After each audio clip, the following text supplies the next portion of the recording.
Sag. Anyways, let's go play some adventure mode. Twitch chat, there's a marker in the stream now, which means it's time to say hi, YouTube. It also means it's time for us to go dive deeply into the world that we are stuck in. YouTube chat, if you haven't yet,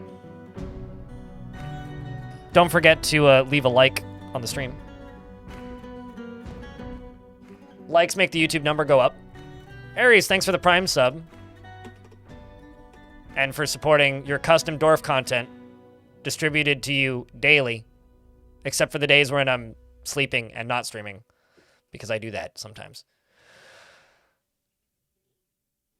Adventure Mode came out yesterday. Game's on sale as far as I know. And if you need help, type an exclamation point video. There's a really big tutorial. That's all.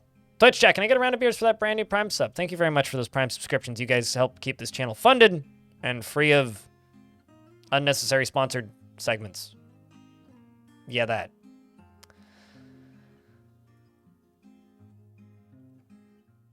So who here needs a recap from yesterday? The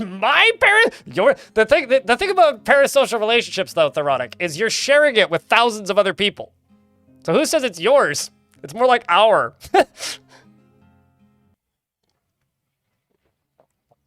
Ooh, these nuts. Ani, dude. That's all I gotta say. Red October, thanks for the 16th month. All right, so recap. This adventurer is an outsider. Or was an outsider. Wasn't a member of any faction. Also, DFHack seems to be out of date. Anyway, wasn't a member of any faction. And had absolutely nothing. And we started with literally nothing except for some basic skills in poetry and reading so that I could read and write, basically. Since then, we've gained all these for combat skills. We've gained all this for social skills. I'm only dabbling in social activities, so I'm pretty bad at social skills. And I've gained some other skills as well, outside of combat. And I know a singular piece of knowledge. I'm not very smart.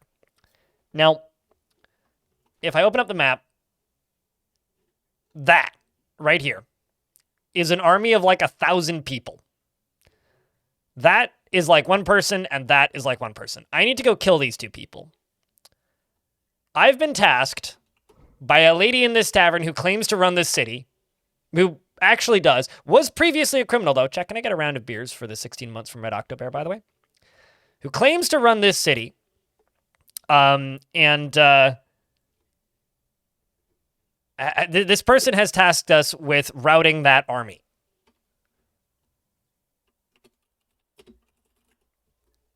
So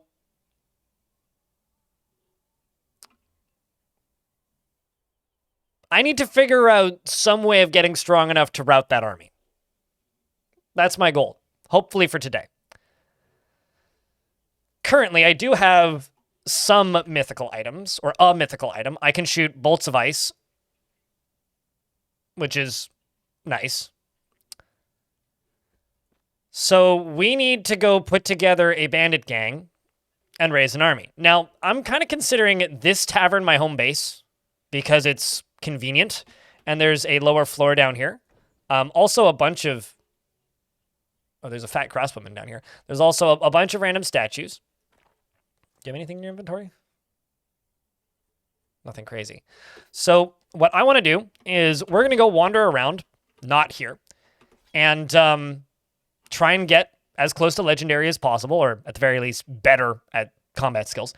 Talk to people, try and train my speech skills, and get to a point where I could reasonably start assaulting that army.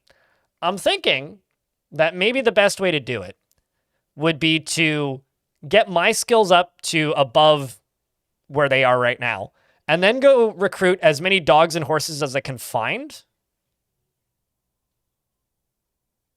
and just see what happens when I aggro that army. If I die, adventurer's dead. I am going to be saving periodically to keep the... just in case of crashes. Whenever I enter that city, The game does take about 10 minutes to load because of how many soldiers are there. The long-term goal for this adventurer was to go from literally being naked and very far away from my last fortress to being legendary in as many skills as possible, using a whip, and this person is the person who's giving us orders. Using a whip, and then going to my fortress that's full of vampires that we were playing previously, and then killing as many of the vampires as possible. And that's why my name is Whip. That's what my first name translates to. Whip Bellmouth. Apparently, I'm the Brilliant Page is my full title. It's a play on Belmont, okay? It's a Castlevania thing. You probably know this already. But yeah, so that's what we're doing. That's my campfire. And it's time for adventure! Let's go ambush some people. It's very, very, very early in the wee hours of the morning. It's probably like 3 o'clock in the morning in-game. So there's this person, who also has a bunch of animals around them. This person is a bowman and a bandit, who's also asleep. So I'm going to go strangle this bandit.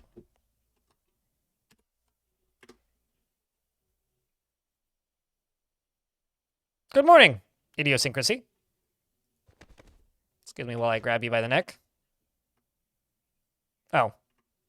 Sorry, I grabbed your wrist. I grabbed their hand with my hand instead of their neck. There we go. Right there. And choke you.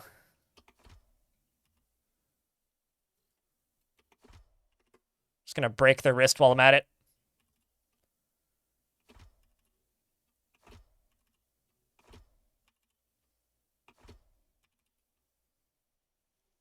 Fell asleep on the couch after the sewers last night. You have not seen the VOD on Twitch yet. What'd you miss?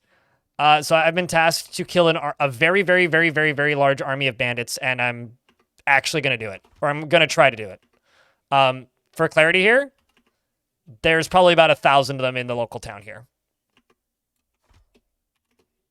Probably about 1,000 of them. Oh, you have armor. So that's actually quite useful.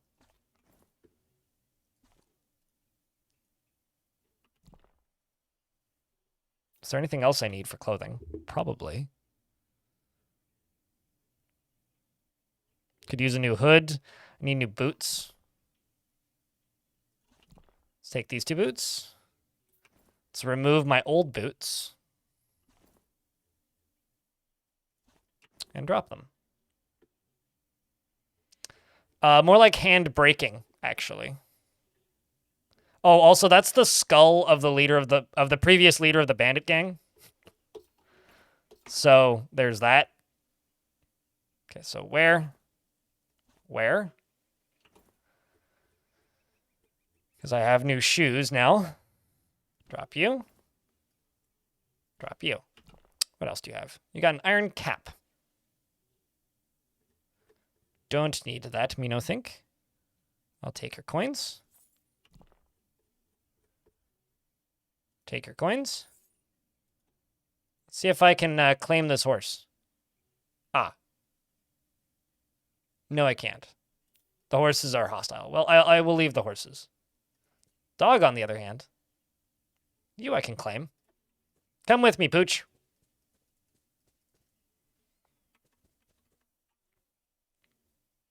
Now undressing them? I mean, I strangled him to death and I took his boots. All right, so now that's done. Only neutral entities are left there. So now I got this one up here to take out. So if anybody has questions, and if I'm playing too fast, or if you need me to slow down and explain something, just give me a shout. I don't know. I don't think that dog followed me because it was loyal to that other person, but that's okay. Is what it is.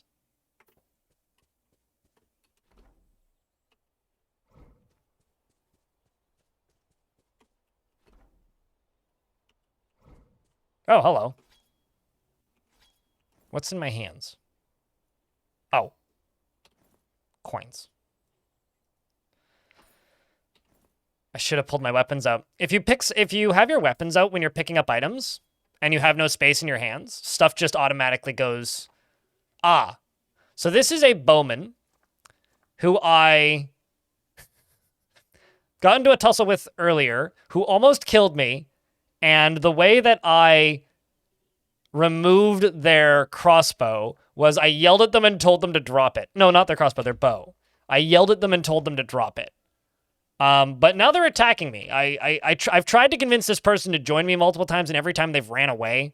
So I'm going to do the logical thing, which is bite them in the head. And I missed. Goddamn. What else can I do? Okay, I'll kick you in the left hand. Well, I did that successfully. Is that an elf only thing? If you find a tame giant bird and you right click it and you claim it, then you can have a tame giant bird. So if you tame giant birds in a fort and go to that fort and find them, then you can fly with it. It doesn't matter if you're an elf. Elves are just the most likely to start with them. Elves generally have the widest variety of animals on embark.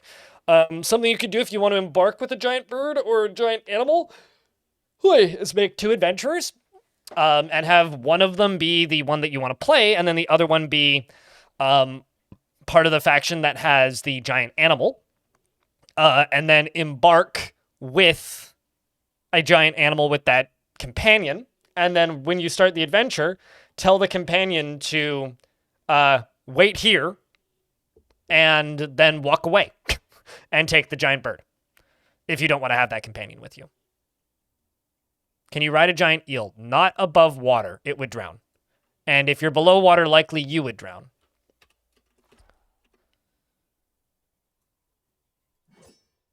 You know, I'm just going to throw a coin at you. Well, that worked. The spinning coin strikes the bowman in the lower body, which bruises the muscle, bruising the pancreas. I'm going to block you. I blocked the shot.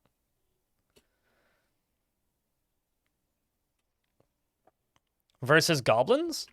I mean, they'll die. I find livestock like that is better for clearing enemy sites that aren't your sites. They're not bad. I mean, if the goblins aren't heavily armed, they'll definitely do damage. Backed up by soldiers, they could be pretty effective. I wouldn't only use them. Yeah, I could probably just bump attack, make this fight go quicker, because you're unarmed. Let's back away by 2, grab some silver coins, huck that at you. That one hits them in the cheek, which twists their head. I lash them in the right leg with the silver whip, which bruises their leg. I punch them. That was actually oddly effective. I just broke their wrist practically by punching them. I should be punching more often than whipping.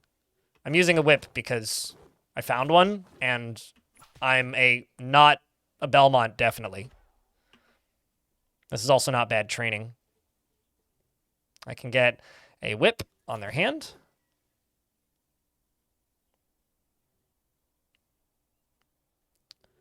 You could sue like a coin pouch as a bludgeon. So I'm throwing coins because they're light and you have large numbers of them and they're made out of like either sharp or heavy materials. So coins make for a pretty effective throwing object. Same with bolts. Are they in a pouch? Sure.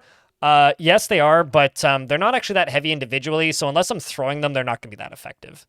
Like I could equip coins in my hands and beat them with it. Like yesterday, we raided we raided somebody who was using rocks to beat people to death because from what I could tell, he was playing with a pretty beefed up adventurer. And so he was just wrestling people to death and beating them in the head with rocks. And so we helped him make sharp rocks, which was, I mean, basically this, right? Grab small rock.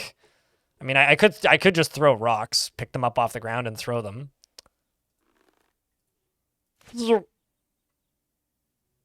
on. Oh, I missed. Oh, rock too heavy. Let's shoot an ice bolt at you. Nope, that's not where I wanted that. Ice bolt? There you go. Spinning icicle hits them in the left leg, chipping the bone. I'm just going to bump attack, finish this up.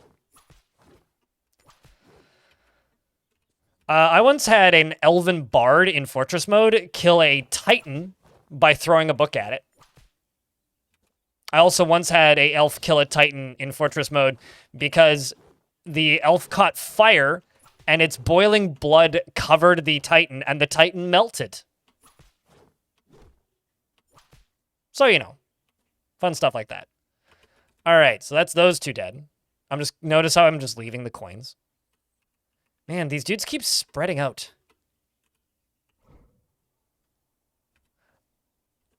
Oh my god, is it the horses?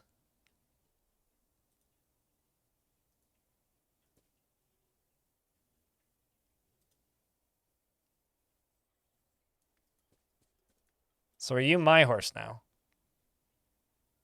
So these hostile entities are the livestock from that first person I killed. Well, I guess they ain't hostile entities anymore. That makes sense. Is that dog the other one? Is that the dog? Yes, it is. Oh no, I'm gonna have to kill the dog.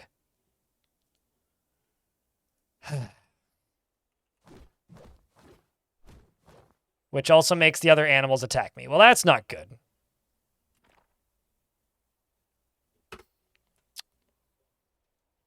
I have to kill the livestock. Okay, fine then. Chat, I'm gonna have to kill a duck and 2 horses. The horses are scary, the dog not so much. Peta? Yeah. Let's go dodge southwest. Let's attack the duck, the small duck.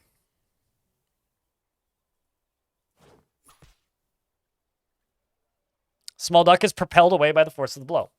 Can ducks duck? The better question is, can ducks dodge her in the 21st and a half century? You know what I'm saying? Duck goes flying. The horses are a bunch of scaredy horses.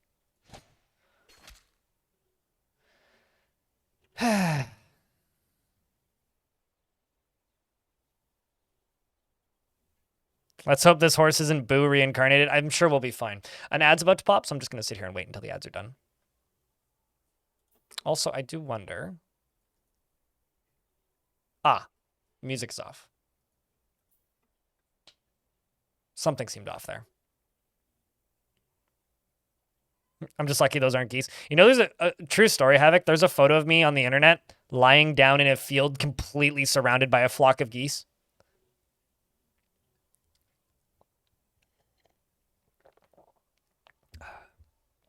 I'm just going to throw another coin because the ads haven't popped yet. Blort. Right now it just says ads start soon. Well, I hit something. Sorry there, duck. Well, duck meat it is.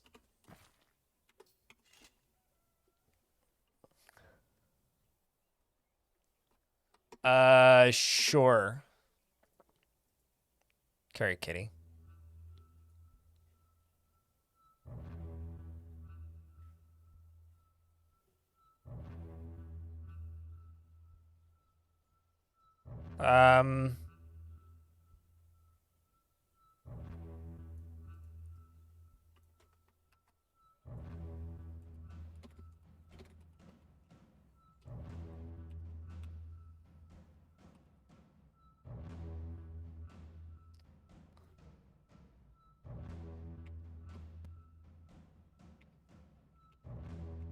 Where even is that?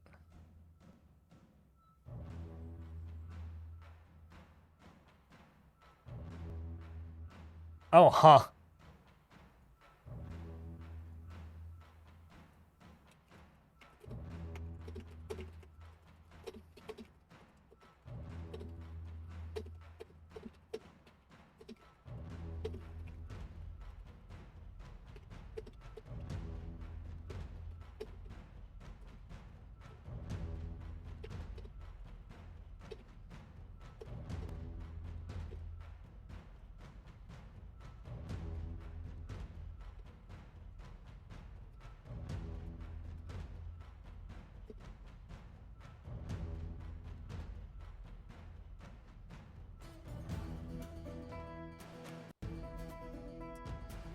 Horse meat, if I can catch them. But horses move quickly, so they might be hard to catch. All right, email responded to. When fighting and I do not see a popping up window to choose an attack. So you're just bump attacking. There's two ways you can attack. Michael in YouTube chat. On keyboard, you can hit Shift A, which will give you the combat menu. You can click this button, which will give you the combat menu. You can right-click them and click Combat, which will give you the combat menu. Or you can just bump attack them, which will just is like the auto attack option. And I'm using the combat menu in most cases because it's how you get the like specific attacks. You don't need to use it. Oh, I can't get duck meat. There isn't enough meat on the duck. I obliterated it basically. What's the goal of this playthrough? To eventually work my way to my old fortress and kill the vampires that are in my old fortress, which was the entirety of my old fortress. But right now I'm trying to rout a bandit gang, which has about 1,000 soldiers in it. So that. I'm gonna go find those horses again. There they are. They're just a bunch of cowards. Although these horses are part of the bandit gang. Come on. Oh man. All right, I'm just not gonna worry about them. It's a waste of time. So this bandit gang needs to be routed, basically. So I need to build an army. Thankfully, there's a bunch of tame horses here. So we're going to get to work. Claim stray horse. Mount stray horse. This is my new horse. As for the bandit army, I need to route that. Yes, I'm Bellmouth, not Belmont. Bellmouth, because Mont isn't a word.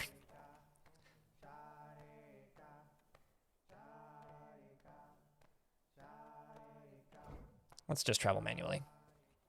So in adventure mode, let's say this adventurer kills vampires in your old fort.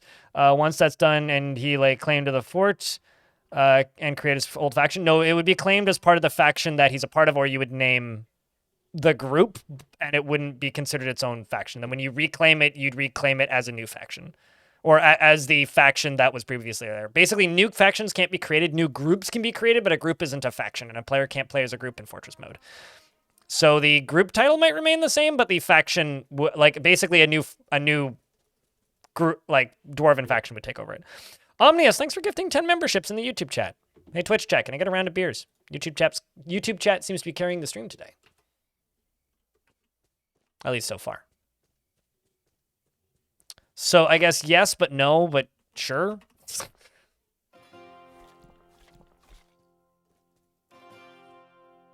I'm gonna place all of these in my backpack. I'll put them on the horse, actually. Ah, man. God damn it. I hate that bug. That is the worst bug on Earth. What is that? It's the drivers for the game's audio crashing. Is what it is. It's the sound of my chronic tinnitus. It can be fixed by turning off the, well, not fixed, but it can be disabled by turning this off, but it's still there. I don't know what causes it. It's the E-bug. Yes. Hey, look, I found the tavern I'm going for. But now we have no combat sounds, which kind of sucks. Ooh. Okay, hold on. I'm going to jump off my horse because I'm cool like that. We got a swordsman, stout swordsman, fused lobe bowman, a muscular lady. I need to ask some information from this lady. I say, hello, I am Baci Bellmouth, the brilliant page. And they say, hi, I'm Nithium, portent strike. This servant of Kabar greets you. I'm going to ask you about... I clicked the wrong button, so I'm glad that that was a no. I'm going to ask about somebody.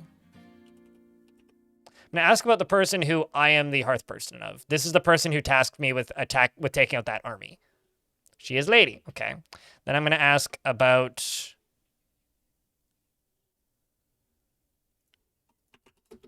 this person who I killed, who was the leader of that army. They don't know them. Okay.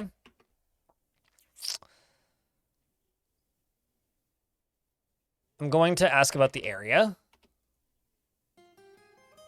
Subtle Desert is half a day's travel to the southwest. Savage beasts call it their home. Giant chameleons roam freely out there. Ooh.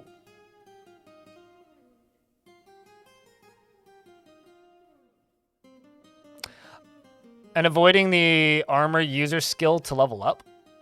Avoiding the armor user skill? What do you mean? Oh, well, they're only supposed to protect you from lethal hits, or from hits that are gonna, like, do damage to you. Basically, like, playing as a Chosen is supposed to be... The gist that I understand, playing as a Chosen is currently intended as, like, a this is your first ever playthrough, let's make it easier kind of thing. Because what Tarn was saying in the future of the Fortress is they want you to be able to play as an outsider or like just a hero or one of the other options for starting, and then eventually gain those abilities by being loyal to a specific temple. So it's like a head start. So you're basically starting with a bunch of buffs in your favor. It's intended to be easier, like a tutorial option, sort of.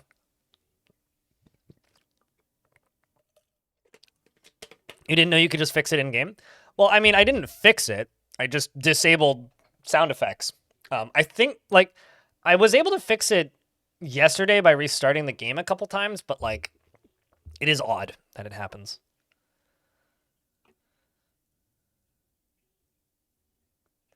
You cannot play it in a Dwarven civ. Yeah, because dwarves don't have the same kind of religious structures as humans do. There's nothing wrong with that, though. Basic, like, it's supposed to be a much more restricted... Basically, like, adventure mode is a really big open sandbox, right?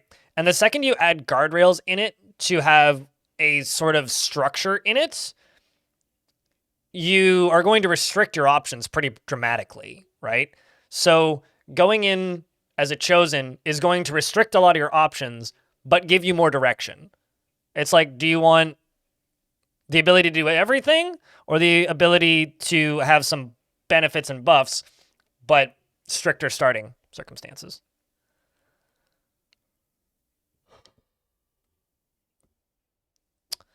All right, well, let's ask about any troubles. Let's see, we've got beasts. No bandits?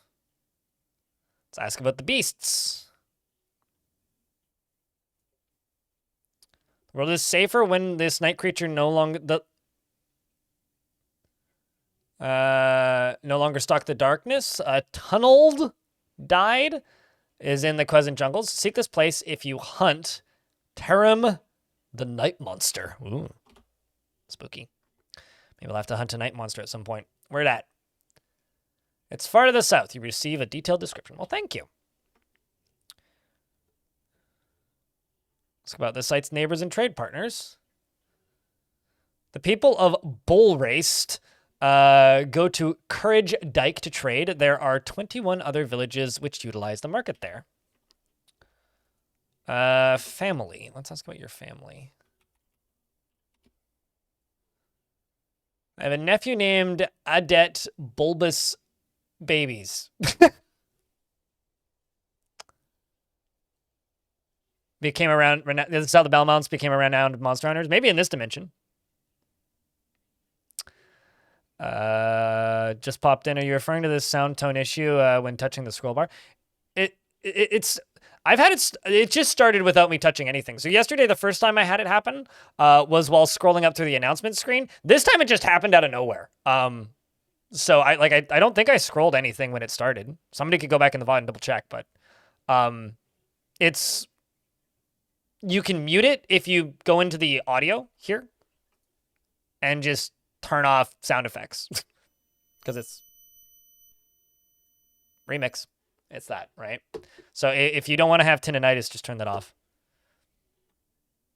Hopefully they fix it soon. I know it's been reported a trillion times already, so. Is there a way to store the goods you find, etc.? Find a home base, like an empty house or the basement of a tavern, and just put your shit there. Nobody's going to take it. It'll still be there when you get back. Is the day one stream available somewhere? It's available on Twitch and will be up on my VODs channel, I think, on the 2nd of February. I don't like leaving VODs available on YouTube because this is a very me thing, and this is me being old. But maybe YouTube chat can yell at me and explain to me why I shouldn't do this. I unlist the VODs after I'm done streaming because I don't want to clog up your recommendations and homepage with VODs, because not everybody who follows my YouTube channel watches the VODs. A lot of people watch the streams during big releases, but then, you know, go off and watch other things outside of that. And so I don't want to pester my regulars who don't watch the streams, who do watch my videos, with VODs constantly, because I stream 3 days a week and only upload to YouTube once a week, if that. So it's like,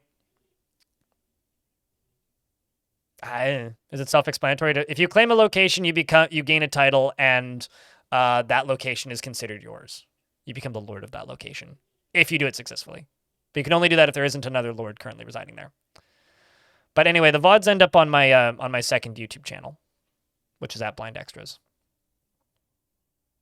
Same reason you split the channel. Yeah, someone's just asking me if the VODs are available somewhere, and I'm just explaining why they're not suited.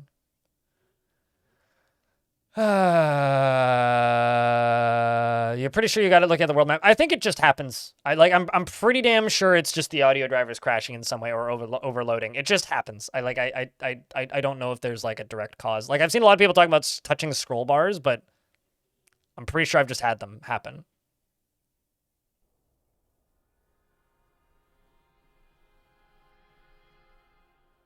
Can drag down analytics. Yeah, I mean, like, my VOD, my YouTube stream from yesterday had like 5,000 views on it or something. Most of my live streams have like 1,000 to 1,100 views on them by the end of the stream. So I don't want to just like hammer you with VODs constantly, because I personally unsubscribe from YouTube channels that do that. Like, it bothers me. So if it bothers me, it can't only be bothering me. It's got to be bothering multiple people. Anyway, let's chittery chit-chat with this person. So they only really have stuff to say about... the Good League rules Battle Race. So this is a different faction that runs this place, I think. Vying positions? You sound like a troublemaker. I was asking them about positions of their forces, but...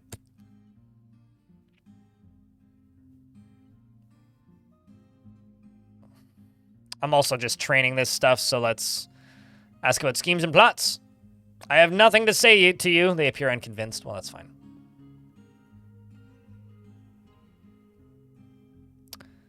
Let's try to calm the listener. You calm down, they say. Well, okay. Goodbye, then. Good day to you. Is it Bowman? Could use a companion. There's also an elven monk here. The human questioned. Misconceptions about Bowel Raced. Let's read this book.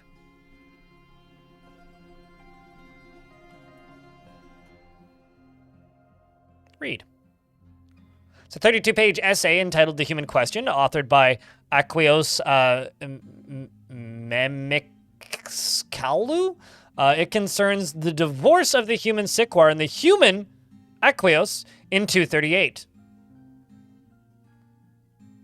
Somebody wrote about their divorce.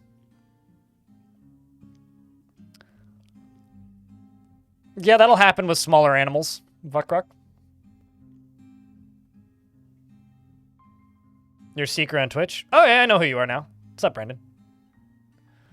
Yeah, it's hard for me to keep track of who's who on what platform. Yeah, so if you want VODs, you can find them at Blind Extras, and if you want VODs right away, they're all archived on Twitch, but the VOD viewing experience is kind of shitty on Twitch, so it just kind of is what it is. I mean, here, I can do this. To the person who's looking for the VOD from yesterday, give me a second. So let me open up my... Happy adventure mode, Crip Rock, Crip Rock. Heck yeah.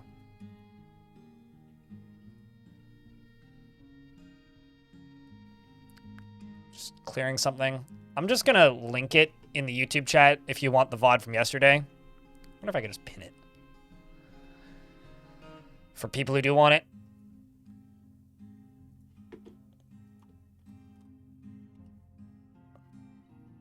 There we go. I'll just pin the VOD from yesterday. Actually, I should unpin that. Let's just edit it slightly. Yesterday's VOD. Pin. There you go. Hopefully that works. Keltia. Thanks for the 3rd month with Prime. Appreciate you. Okay. So this is literally a book about somebody's divorce. That's kind of amusing. And the human questioned is a good name for that too. What else do we have here? Those two are talking about a human named Liba Skindblowing. Wants Blood Trust the Gabbro ring returned to Flukeluld. They have no idea where it is. And they don't know where it is. You read Misconceptions of Bowel Race. It's 125 pages. It concerns the Hamlet Bowel Race, and the writing has a touch of melancholy, yet it is forceful. It's amateurish at best. All right, well, we'll drop that too. All right, let's chit-chat with you, Monsieur Swordsman. Some of those names, yeah, right? I am Kasimko. Groove Horse. Oh, wow, I like your name. Mr. Groove... Mr. or Mrs. Groove Horse? Mrs. Groove Horse. What a wonderful name you've got. Better than all those other names I just read. Panthacarpy, thanks for 20 bucks.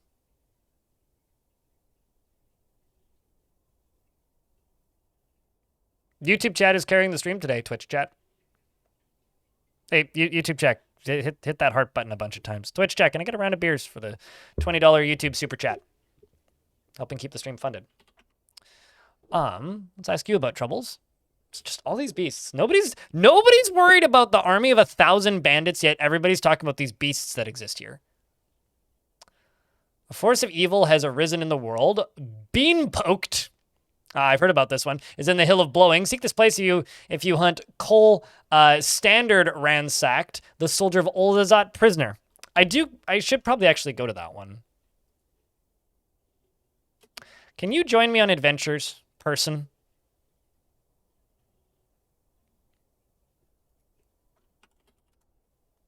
Ask listener to join me. Join me on adventures. Excellent. Adventure. I'm thrilled to join you. That's our first new recruitee, I suppose. There's a bowman, another bowman, and another bowman. Seems like the monks are headed out. So we now have a companion. Let's see if I can ask you a little bit about you. I'm going to bypass the greeting. I'm going to ask about their profession.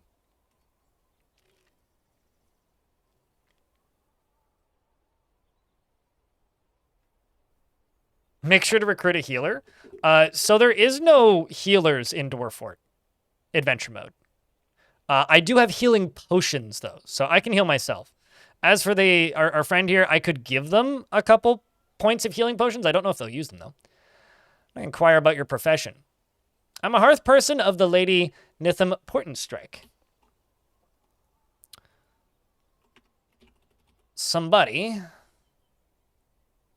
I love how it's just like they're a hearth person, but they're just like, yeah, no, you know, calm yourself. Try to calm the listener. Don't tell me to calm myself. Oh, so I'm agitating you? Well, that's unfortunate. Gonna make a flattering remark? Spare me the compliments. Well, okay.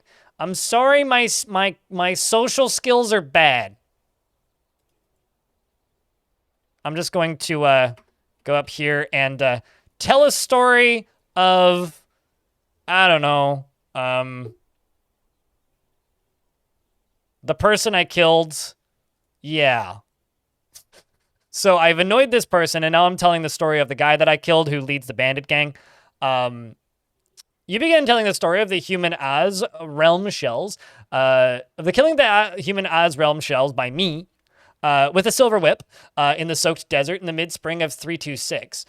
You are telling the tale quite well.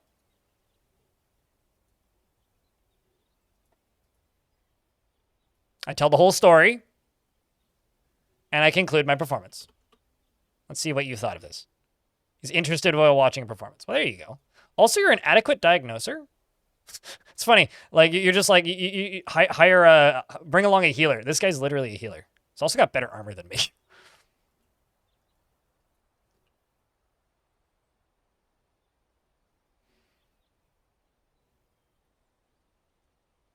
Never in the history has anyone calmed down directly when being told to calm down. I mean, okay, so I've got to practice my speech skills. And speech skills are hard to practice, okay? That's all I'm really doing. All right, let's see where we're going. All of these little red... Okay, so actually, here's somewhere we could go. Let's go to Author Lion, which is the writer variant of Northern Lion. Let's go to Author Lion, because it's a town. Towns often have interesting stuff going on in them, and I need to build an army, and also...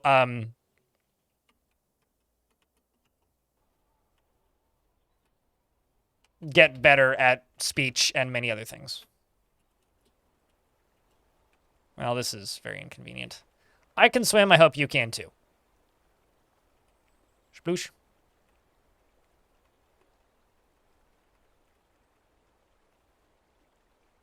So I've tried to ask them to join me. Thankfully, they are friendly. So fast traveling teleports them across. Or I could just hit Z and then wait for an hour. That would also do it. So I've tried asking the bandits army to join me, and they all say, my duty is here! Also, I need to sleep for 8 hours. I'm sleepy.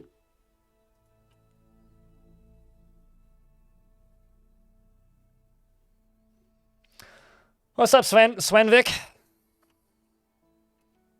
This is not my first blind stream, so... If it is your first time here, it's not my first time here. I've been here at least twice before, I think. Maybe 3 times.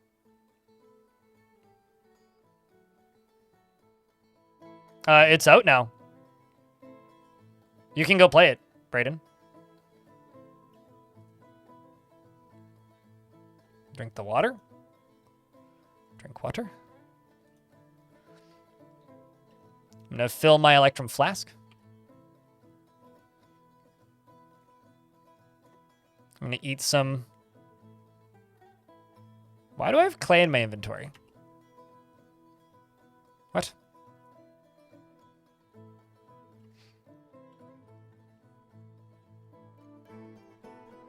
Boogeymen only exist inside of haunted biomes now. That was changed in 2020? Maybe 2021? Back in version 47? Version 47.05, boogeymen were not nerfed, like they're still just as redonkulously overpowered, but they're now limited to specific areas. So you'll only run into them if you're in a haunted zone.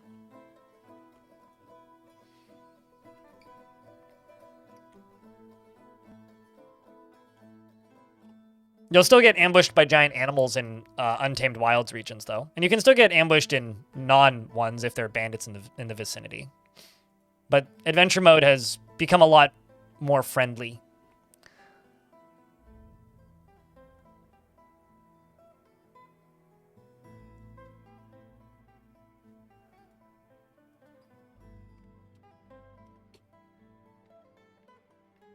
Without going to the overworld menu? I've never done it, but I don't know. Depends on how many things you run into. If you don't run into anything that will fight with you, 20 minutes. If you just hold the button down, you can move pretty quick. Like, here. I'm right here in this town right now. On the overworld that is right here. I'm going to travel down to this town. This is a medium-sized world. I'm just going to follow the river. Specific kind of evil biome that requires nightmares. Isn't this my first stream?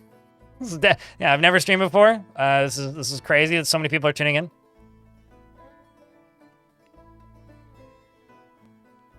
I also just had this microphone sitting around, completely unrelated. Going to the river that's over here. Oh, hello, you. Oh, shit. Tobacco Spring Meadow. It's the deity of birth and marriage. I had a bunch of dwarves worshipping this god, actually. Huh. I think it's funny that the deity of birth and marriage is depicted as a male human. Are you still mad at me, person? No, you're neutral. Cool. So then I'm going to skip the greeting, and I'm going to acquire you about your profession. Yeah, you're a hearth person. And I'm going to state my values of the nuances of cunning. And they say, you are clever. I must concede. And then I'm going to agree to drop the argument. And they say, you might win fame by putting down a wild beast of great renown. The creature Usplu spin-stretched the Yeti. I'm going to ask for directions to where this Yeti is, and they give me directions to the Yeti. And then reveal it on the overworld map, and also put a quest marker down. I'm going to comment on the weather, and this is me training speech. And then, I don't know, ask about the local ruler. The Shaken Midnights, this is the town that I'm currently in, rules blotted filled, but not bottled. Usbu Dreadquailed is overlord. They are outlaws. Oh. Interesting. Don't forget to shake your midnight. Don't stir it. What else can I ask him? How strong is the group's hold over the position? I don't really know, they say. Ask about the position of this group's forces. There are guards in the mead hall, a short walk to the west, and there is a long-ranging patrol, a short walk to the north. How strong are you? Missed yesterday's stream. Well, not dead yet, haven't died yet. Pretty strong. I'm a competent lasher. I started with literally no skills in anything, and I'm going to save in case of crashes. Because we're in an ad break.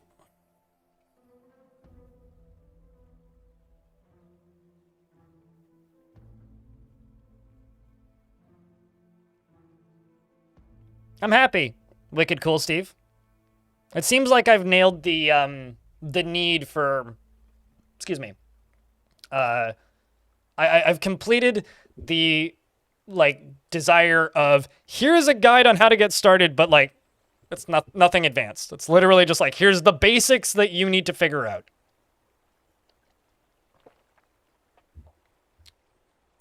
Yeah, I think it's time to go fight some outlaws. Like, that seems to be the long-ranging patrol. And then they said there's some in the mead hall. So that's a mead hall, and then that's the long-ranging patrol. Because they said what? There are guards in the mead hall, a short walk to the west, and there is a long-ranging patrol, a short walk to the north. So actually, that's probably the patrol. And then those would be the... That would be the mead hall. And Naraganas, thank you very much for the 16th month check. And I get a round of beers for our friend returning. Also, just a reminder and heads up to everybody. If you missed the news yesterday, I will be streaming tomorrow. I will be streaming Sunday. And I will be streaming Monday. Unless, like, nobody tunes in for adventure mode on one of those days, and then I'll take the following day off and just edit stuff. But, because, you know, we got a big patch, so I will stream until I fall over. And I haven't managed to move my internet service to the place I'm moving to yet, so, like, I will be disappearing for an undetermined amount of time. So I'm kind of terrified about that. I'm not gonna lie. I need to get that sorted at some point. I need to call my internet provider.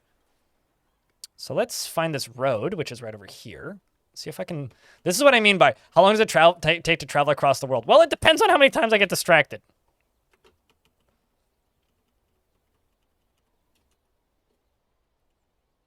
Also, are they walking away from me? No, they are not.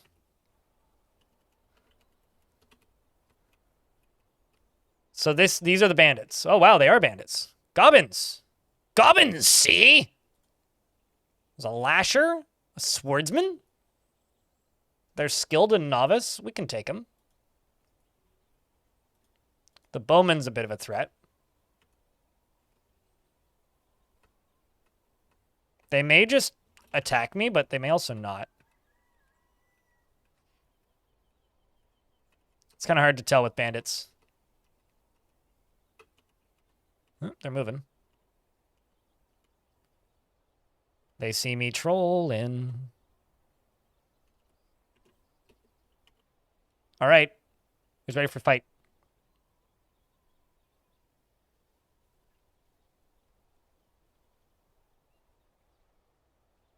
And use the materials from those. They are not counted as intelligent creatures. You can butcher the body of anything you kill. You just can't eat all of it. So, like, I'm a human and I butchered a human. And I have the human's skull in my backpack. But I can't eat their meat. They say, no, that's disgusting, which I think is kind of funny. There's a funny screenshot on my Discord of, you lick the dwarven brain. It's just, and they're just like, Okay, so wait, what hand are you holding this bow in? Wait, what? Chat, what's wrong with this picture? Or what's weird about this picture? Spot the oddity, shall we say.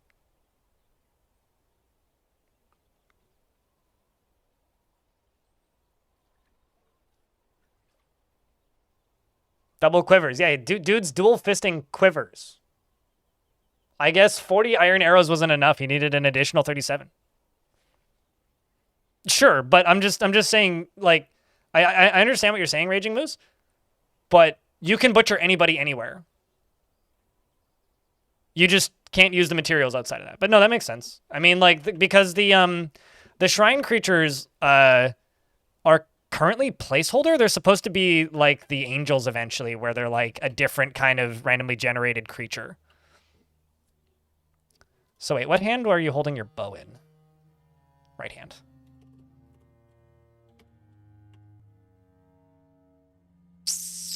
Can I hit you in the right arm? Ooh, I can. I'm going to do a heavy strike with my shield. You strike the muscular goblin bowman in the right arm, and they surrender. I'm not going to let you surrender. You're goblins. You're also bandits.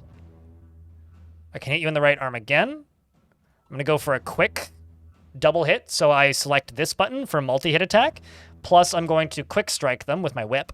So now I'm set to quick strike. The second thing I'm going to do is I'm going to see if there's any attacks of opportunity. Ooh, I can hit them in the neck pretty effectively. Let's hit them in the neck and see if we can paralyze them. Strike them with the shield, and then hit period on the keyboard to begin the fight. You strike the goblin muscular bowman in the neck from behind with a steel shield, bruising the fat through the small wolf leather armor. You lash the goblin bowman in the right arm, and they scream, "I must withdraw." And then I try for a second shot, but I miss. Because goblin running. How autonomous does a dwarf hold? Are you talking about like when a helix is given to you? Like when you gain control over a helix? Let's see if the audio's fixed itself. Nope.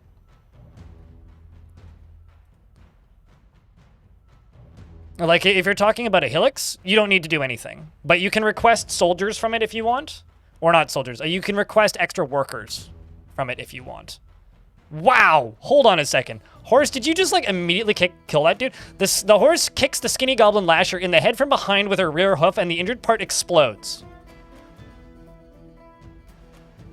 Murder pony is a go.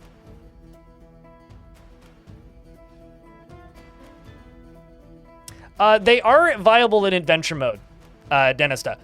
The thing is, they're not viable if you are bad at it. So the better you are at shooting a crossbow, the faster you can load it. Similar with climbing, the better you are with climbing in adventure mode, the faster you can get on and off of a horse, or the faster you can climb a tree. If you have like no skill in archery and marks dwarves at all, and marks like shooting a crossbow, you're gonna be terrible at it, and it's gonna take you forever to load it, and it won't be viable. But if you have some skill in it, you can load it a lot faster. It's more of a, it's not the sort of thing that I would suggest you do as your main adventurer, or like a singular party member, especially for training. But like if you want to do it as a group, much more effective. Also very effective against neutral things that are hunting to get a couple of shots off before they realize you're there. If you've got good aim, you can completely debilitate something before they even hit you or have the opportunity to try and hit you. This guy's dead. You lash the muscular goblin in the right leg from behind with your silver whip, chipping the bone through the small dingle leather trousers. The force bends the right knee. And the goblin seems to be having a rough day. Goblin drops the bow. That's what I needed you to do. So there was another goblin. I'm just going to pop up this hill. Horse killed it again.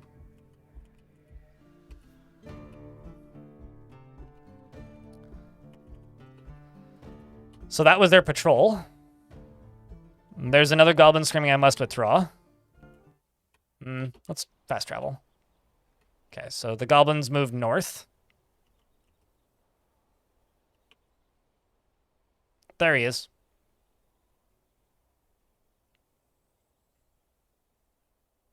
There you go, Shandorja. I do have these sound effects muted right now because of an audio bug. Is that my horse blood? Oh, no, it's goblin blood. Okay. Get him, pony! There's a pretty decent sword right there. Probably.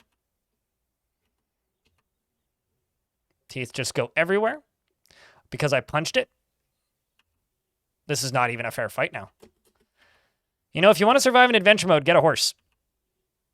I think I'm going to need to pick up these items and give them to my companion. Assuming the companion didn't run off. Oh, there you are. Slowpoke. Okay, what are you using? Got an iron helm and a silver scimitar. Iron shield. What kind of sword is this? They say this is horrifying. Yeah. Iron longsword? Well. Chat, fuck it. You know, I'll grab the iron longsword and give them to you. Start. Bypass greeting. Oops, that's not what I wanted. I'm going to talk about the sermon that I gave on competition. And they say there's no value in rivalry, but such danger as well. Okay. Well, I guess you disagree. That's fine. I actually wanted to trade. Or give, rather. And I'm going to give you that sword that I just picked up.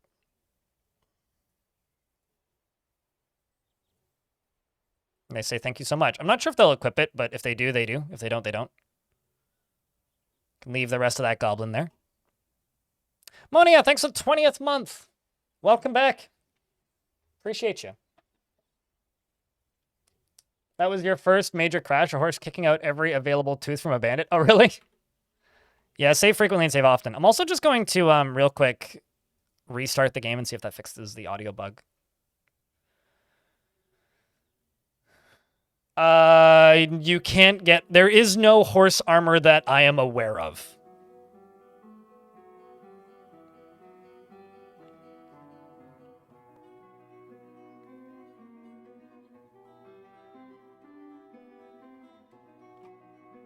You know, to me, like, the closest comparisons to adventure mode, Aranamo, are, like, Mountain Blade and Battle Brothers and Kenshi. But, like...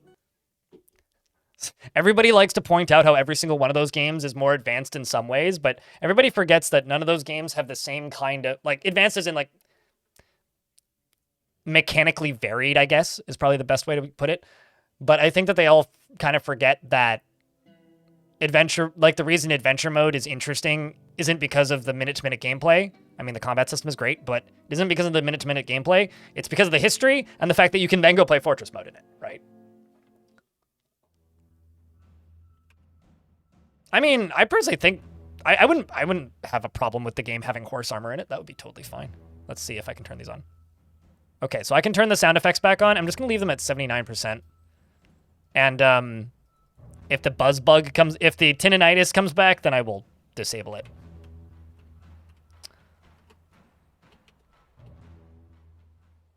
Okay, so the other group was in the mead hall, they said.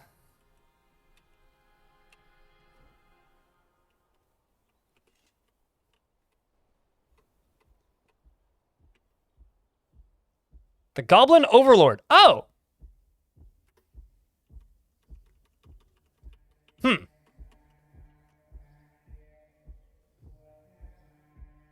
Do you know that naming your clothing turns them into artifacts? Yes. Any named item is considered an artifact, or not. Artifacts are not just what dwarves make; they're important items, right? So if you name an item, it becomes important. As an example, if a soldier in fortress mode names a weapon they're using, that considers it an artifact. Humans can't make artifacts, but you can have human artifacts. So humans can't get possessed in a strange mood, but they can make artifacts by, naming an item, if that makes any sense. Find any cool artifacts yet? I sold one for a pair of shoes and some armor very early on, Silver She, but I haven't really been looking for artifacts per se. I do have a, I want to say it's an amulet. A primordial cloud stuff thingy. No, nope, that's my ring. Yeah, I have a primordial cloud stuff ring, which lets me shoot ice balls. So there's a holy lens there. There's just a random drunkard there. There's a muscular axeman. Goblin spearman. A peasant. And there's an overlord. So this is a goblin overlord who's a talented lasher. Decently kitted out. Doesn't have anything particularly crazy on him.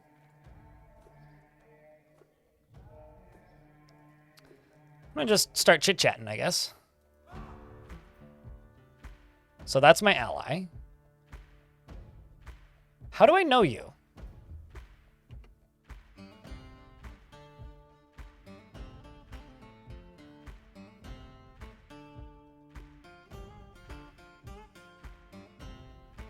Because, like, they never introduced themselves to me. Yet I know you somehow. Oh, they probably just introduced themselves to me. I see. Okay. Or bypass the greeting. And ask about ruler. The Shaken Midnights rules Bottlefilled. Uspu Deadqualled is overlord. They are outlaws. How strong is their position here? I don't really know. What about the position of this group's forces? There are guards in the mead hall to the northwest. So right here, this is the mead hall. So I think he's literally talking about the person that's like right next to him. A short, and then there are long ranging patrol, a short walk to the north, which I think we've scattered already. Ask about the structure we're in. This is the blockaded head. Keth ruled from the blockaded head of the wavy band in Blotted Field.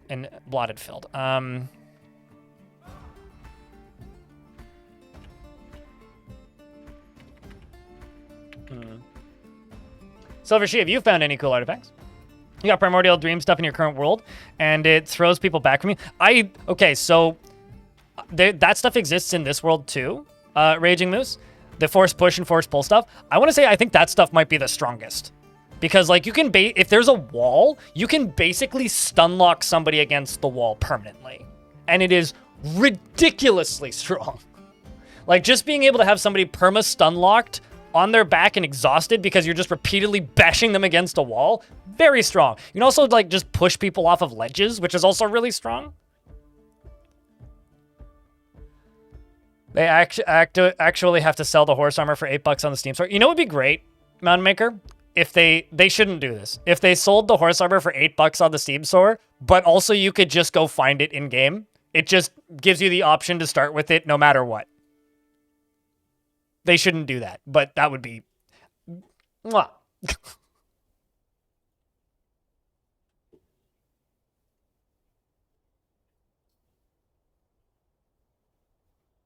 I am currently playing Bellmouth, yes. Ilmarin. And I currently have a companion, and this is a overlord of a bandit gang south of the city that has that massive army in it. And I'm in the process of trying to get strong enough to maybe be able to take out that army of 1,000. I don't know how I'm going to fucking do it, though. I may have to just like claim 1 trillion horses and just be like, go my minions! I'm just gonna command a flock of horses, hopefully. That's probably how this is gonna end. Profession. I am a peasant. I've always dreamed of seeing faraway places. I think, I'm gonna ask about the surrounding area. Bridge roars is in the fortunate field. Copunt whisker raked is there. Copnut.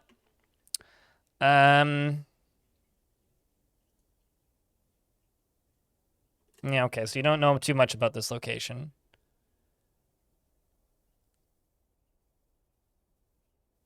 Ask about available services. I don't work here, they say. Okay, fine. Ask about troubles. We've got beasts. Nobody complains about the bandits, yet there's bandits everywhere. Change the subject.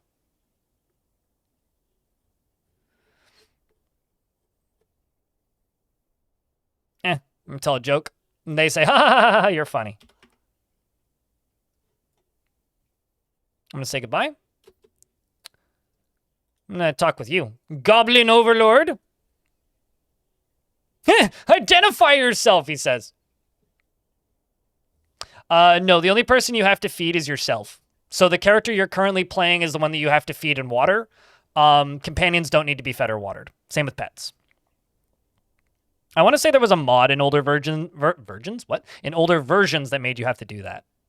The other day, Amazon sent you a recommendation for self-care items. One of the items was exercise pads from the company Puma. No thanks, Amazon. I'm not going to Puma pants. Ha ha ha ha ha. Very funny. Well done. Check. Can I get, I don't know, some laughing emotes at Armor for that marvelous pun?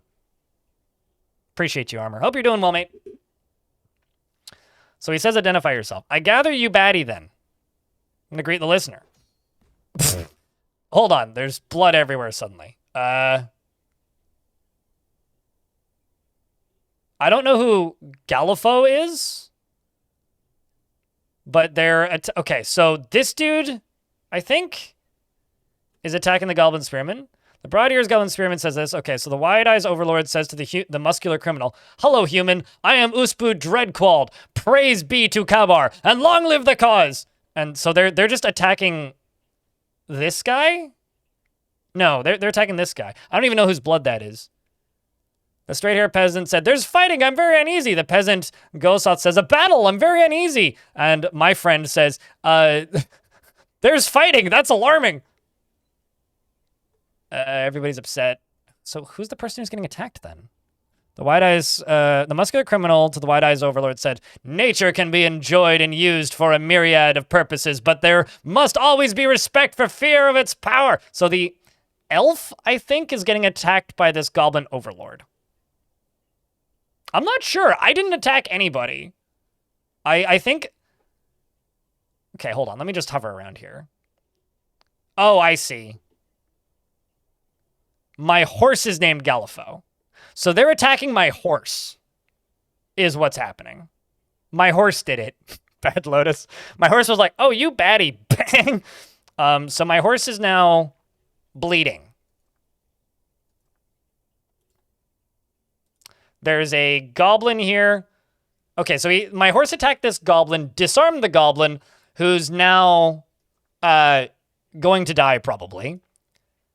The Overlord did introduce himself. You're a legendary wound dresser? Jesus. And is now attacking, or about to attack my friend here. And is the peasant getting attacked? Nope. Are you getting attacked? Nope. Okay, so it's literally... How about you? And then you're just a criminal. I don't know whose side that the criminal's on. My friend is attacking the Overlord up here, ineffectively. I'm just going to throw a coin at him. And I'm at... Whoa! Okay, so I missed with my coin. Kamiko slashes the wide-set Overlord in the right lower leg from behind with her silver scimitar, but the attack was deflected, okay, by a small bismuth bronze shield. The wide-set overlord says, even if I don't change my mind, you are so clever, I must concede, speaking with the elf. And then my friend, again, slashes the overlord in the upper body from behind with the silver scimitar, and the injured part is cloven asunder. You cut him in half?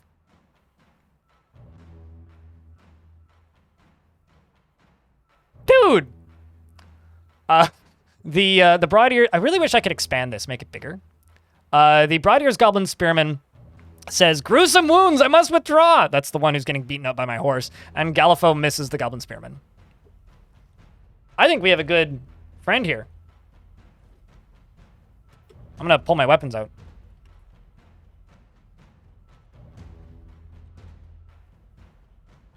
I wonder if we can get that human criminal there to join us. That's a pretty lucky hit, considering he was wearing, like, armor, too. It's okay. The murder pony can heal. Those are definitely healable wounds.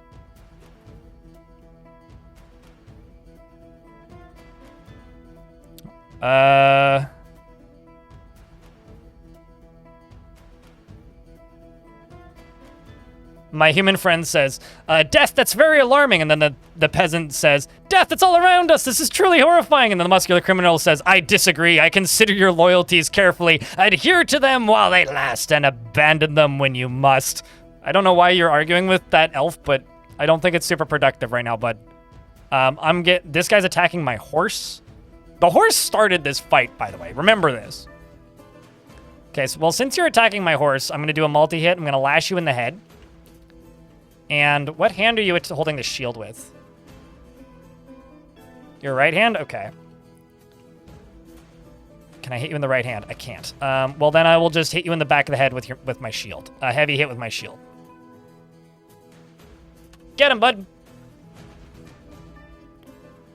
I lash the goblin spearmen from behind with my silver whip, bruising the muscle and chipping the skull through their iron cap, twisting the neck, and then I strike him again in the neck with your silver shield, but the attack is deflected by the broad ears spearman's small nail shirt. You know, that kill that my ally did reminds me a lot of another adventure I did a couple weeks ago, where I just started and I was like, all gung-ho to get going, playing as a dwarf. I didn't have great gear on, but I had copper gear on. I'm like, all right, let's go fight with some bandits. And I go up to a singular goblin bandit who shoots a singular copper arrow at me and hits me in the head and kills me. Just bang, dead.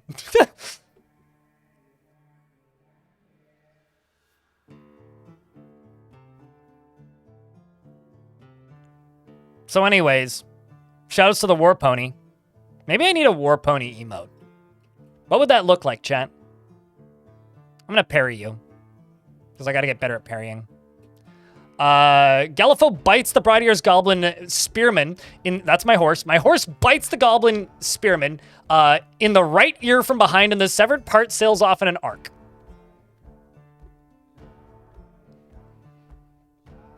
Maybe it could be like a two-parter emote of just like a horse kicking backwards. Like it could be two halves. Just bang, bang, bang. So you could be like kicking another emote.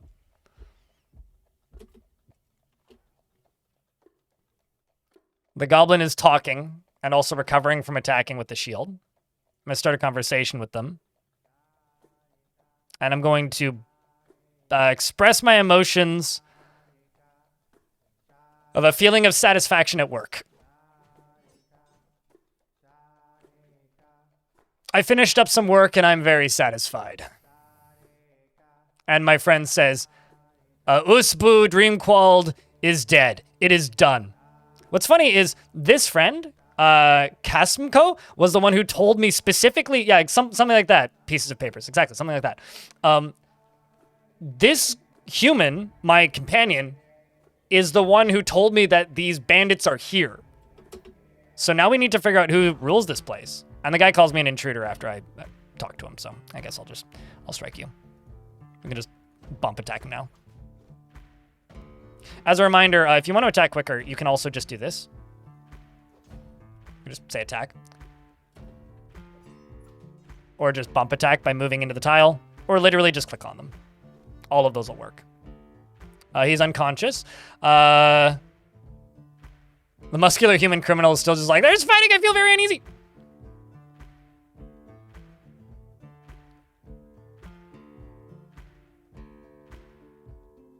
No, that's very true. I mean, I'm calling it a war pony because I think it's funny, but it would probably be horse is what I'd use it.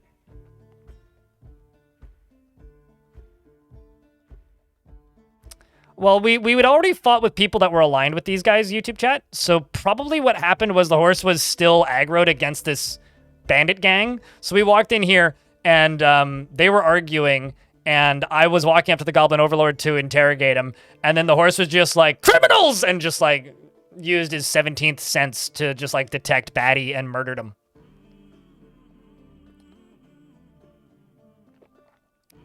Also, thanks for all the follows, by the way. I do not have a follower notification here on Twitch, but I do see them, so I greatly appreciate them.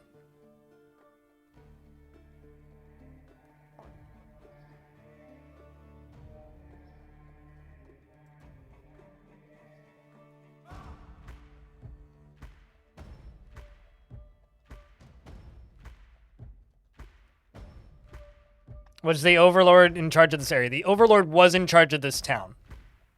I'm gonna ask one of these people who rules this place, and if they say nobody, then I will take over probably, or I could.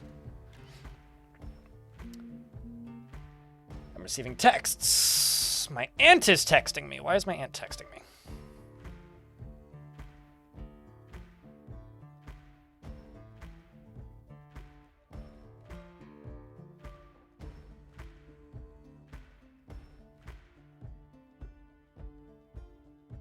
She's offering me an original oil painting that her friend painted.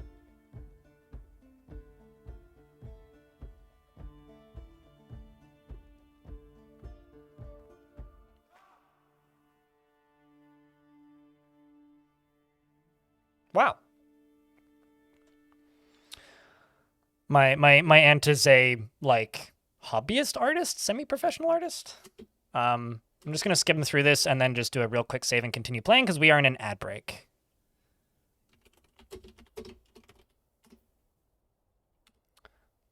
Horse has beef. I don't think a horse is made of beef, but horse has hoof, and hoof hurt when hit head is my opinion.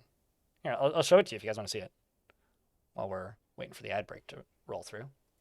Wait.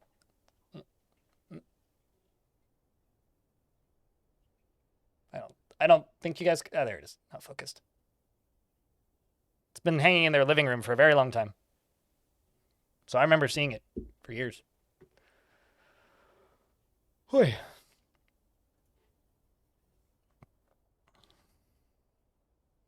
It's a sunset, I think. Sunset or sunrise. One of the two.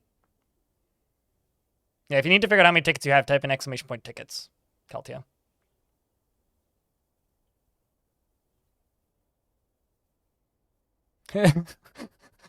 The horse started the fight. I did nothing wrong. I am not at fault here. I swear it. I think my beginnings of my army is off to a good start. I'm going to see if I can get this criminal to join me too. Oh, you're getting grim. This is a good person to have join because they're getting grim satisfaction. Triumph while killing somebody? Vengeful joining an existent conflict?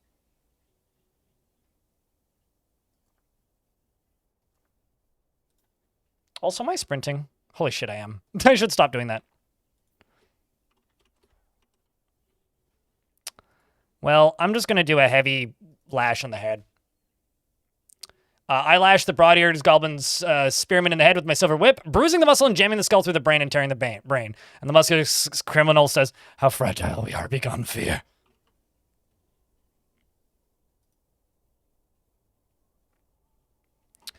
I'm going to converse with you briefly. Hello, it's good to see you. Are you hunting for treasure? Says my friend. I'm going to continue that conversation. And what was the name of that overlord?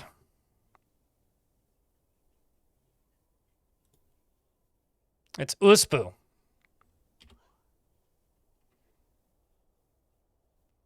Incident or rumor?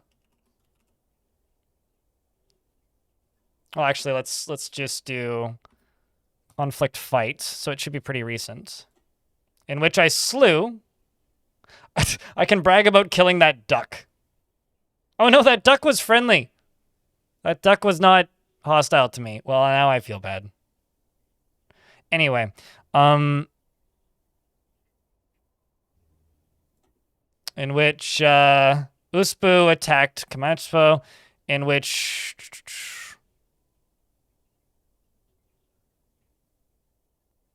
I slew this person. Summarize a conflict in which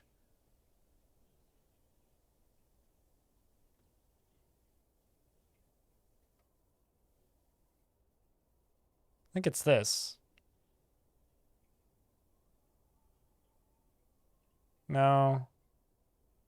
Self-identification.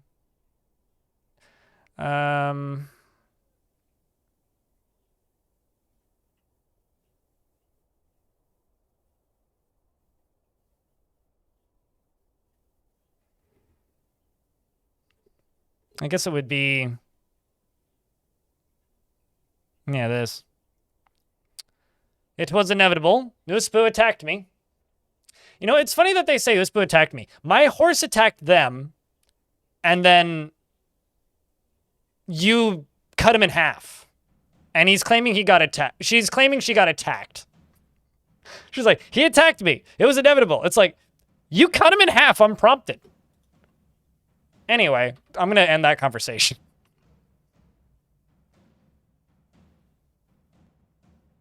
I'm going to change the subject. Say goodbye. This was that peasant who I was talking... Wait, no. Yeah, this is the peasant I was talking with earlier. Start a conversation with you. Greet the listener. Say, it's good to see you. The servant of Kemar greets you as they leave and walk through the door. They should stop and wait now. Ask how the listener is feeling. Gruesome wounds, begone fear. How long you can fight without getting tired? It's endurance, and you will gain more endurance as you get stronger. If you're playing a dwarf and you get into a conflict with two people simultaneously, you'll go into a martial trance, which will extend your endurance. If you're playing as something that isn't a dwarf, you can go berserk, which gives you a little red icon down in the bottom, which says enraged at all enemies, which gives you a bit of that buff, but not anywhere near as good as a martial trance. That's the sort of thing that you just gain more of with time playing. Unless you are immortal, or unless you're immortal from a curse, then you cannot gain that, but you don't get tired anyway, so it doesn't matter. It's endurance that governs that. What does rulership entail? What can you do as a ruler? Nothing. You become a notable figure in history, basically. And people respect you and listen to you more in that region, but that's it. You don't gain any, like, governance powers or anything. Maybe one day you will, but currently you don't. It's basically you get a title and become notable in history, and then in fort mode, that person becomes a person of importance in that location. Do you need to generate a new world that the update is out for the mainstream or avoid missing out on stuff? If you want the new dungeons and the magical powers and the chosen stuff to work, and you haven't generated a world on the beta branch in the last month, yes. Otherwise, you can absolutely just play in your old worlds and see all your old stuff. But the new locations and items will not be integrated into the new world. In fact, I'm missing out on stuff in this world right now because in the most recent patch, they added in different types of animals for the mythical dungeons. I haven't generated a new world for that. So when I go into the mythical dungeons, I'm going to see dwarves, elves, humans, and goblins. Whereas if you generate a world right now, you'll get like amethyst men and iron men and blood people and other varieties in those new dungeons, as well as large animals and other things. So the mythical dungeons are more interesting if you generate a new world right now, but I want to adventure around in this world for the time being. But I will be generating a new world probably in a few days. What other game can this happen in? I don't know. That's a good question. Also, Chad Broski, thank you very much for chucking a gift sub out and gifting a sub to Odin in abundance. Appreciate you. You got Sporemen. I don't even know what that is, but enjoy the sub. Thank you very much for gifting the subscription, friend. Hope you're having a good Friday, chat. Continue conversation.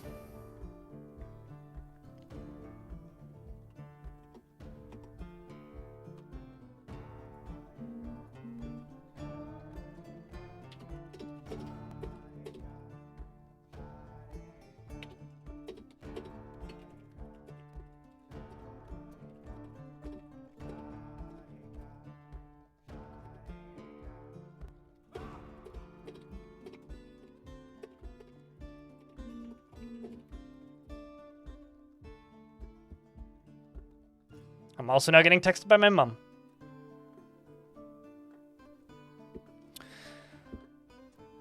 Turns out buying an apartment is difficult. Who knew? Weird. Everybody's texting me about various random things. If only Tarn could have waited like 2 weeks to release adventure mode, but then Civ would be out, so that'd probably be bad. The Fortress, Mom, stop texting me, please. Please. Later. Later.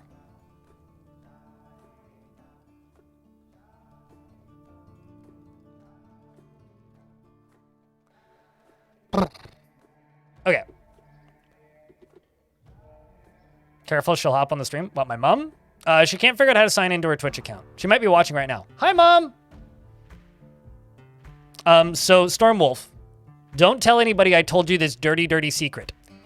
If you can play as an outsider, you can't do this if you're playing as a, what's it called? You can't do this if you are playing as a chosen, but if you're playing as a human, or if you're playing as an outsider, and the faction option includes outsider. So if you're playing either as a human or not a human, a hero or an ordinary adventurer, I'd say hero. Go with hero, because then you get a compass. Some species will have the option to start as an outsider.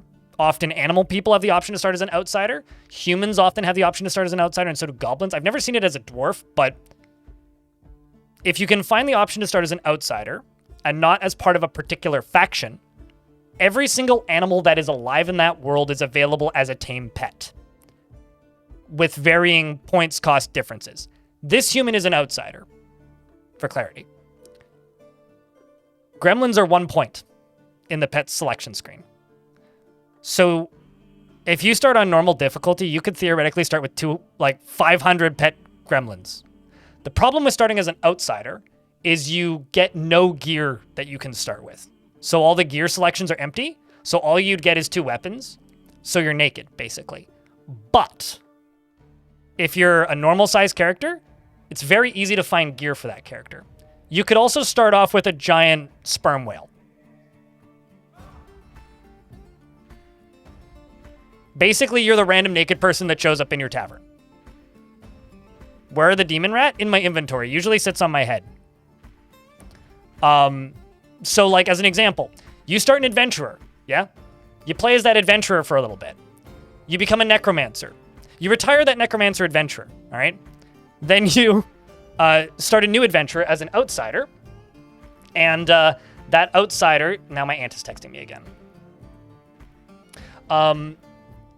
Then you reclaim that necromancer then you start up an outsider adventurer and you bring 500 gremlins with you as pets.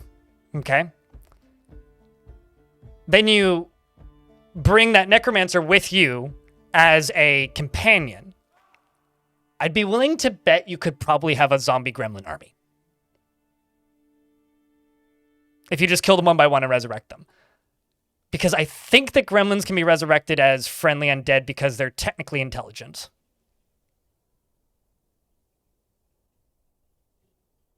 I mean, what I really want to do actually is I want to start an adventurer with like 100 gremlins and then start a fortress with 100 gremlins. No locked door would be safe. Fighting would... Oh, here, you want to know the reality? The reason combat is slow, Dr. Dan, is because of the animations. If you turn on ASCII, there's no animations. So if combat is taking 10 trillion years and you're not in any threat, just turn on ASCII and just let a few turns go by. Don't make any levers. If they're tame, they don't pull levers. If they're trained, they don't pull levers. I'm just saying. You could also start with a giant sperm whale.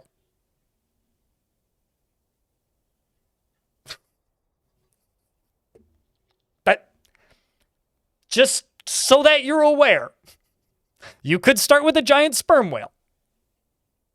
Although I think elephants are like 1,000 points, so you'd have to start on easy if you wanted a giant elephant. Anyway, what the fuck was I doing? Ruler. Who's the local ruler now that I killed the bandit leader? The Shaken Midnight rules Blotfield. They are outlaws. So there is no ruler left. But the Shaken Midnight is still in control. I will change the subject and say goodbye. I'm now going to move up to here and then over here. And there is a criminal right here. Let's speak with this criminal. Do you think this criminal is a part of the Shaken Midnight? I'm going to greet the listener. I am Osnan Waxen Nightmare. Okay. I'm going to try and get this criminal to join me. I'm going to ask about the local ruler. I don't know anything else about them, they claim. So this person claims to not know anything about them. I'm going to ask about their hold over the land. I don't really know, they say. Okay. I'm going to ask about somebody.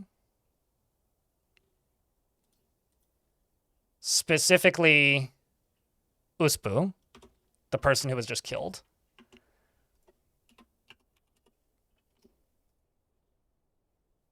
They say they are dead. Okay. I'm going to ask you about your profession. I am a guard. Don't start any trouble. I would give anything to be away from here. I can't stand the boredom. You can bring any living animal that is not intelligent or has a faction associated with them. Basically, anything that isn't a human, elf, dwarf, human, or animal person you can bring with as a pet. So probably, but there's no search function on the menu, and the menu is very long, so I haven't seen sea serpents in there.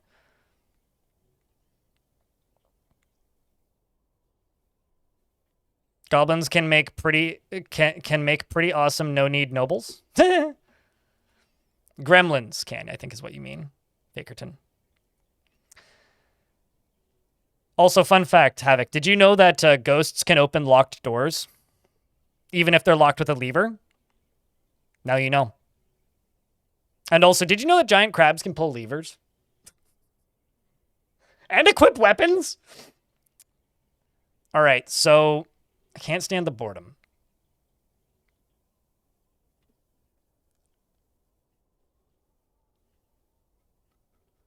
Huh. I'm going to, because they're listed as a, so this person claims to be a guard, but they're listed as a criminal. I'm going to interrogate them and ask who their master or boss is. I serve no one, they say. What do I do? Do I ask this person to join me? Leave them or kill them? Chat. This criminal, who was just here and did help with us on the in the fighting against these goblin criminals.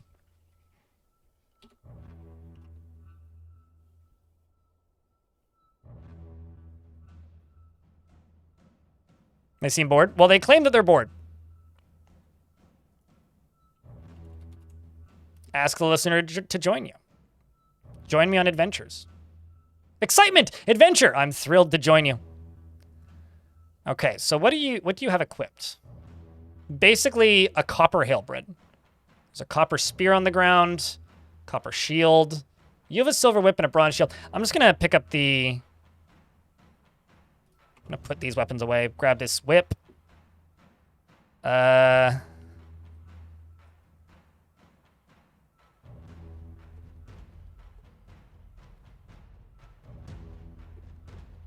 the bronze shield. And continue conversing, and I'm gonna give you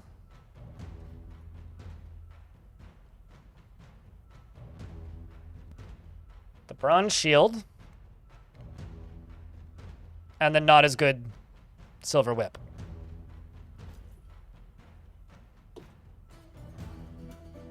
And they may or may not use them. There's also a crossbowman down here. And the Holy Lens, and let's speak with the drunk. The drunk may have some interesting information. Greet the listener. I am City Singed Anguishes. Hick, probably. I'm just gonna quickly end this conversation, just so it's not there. Let's ask about the surrounding area.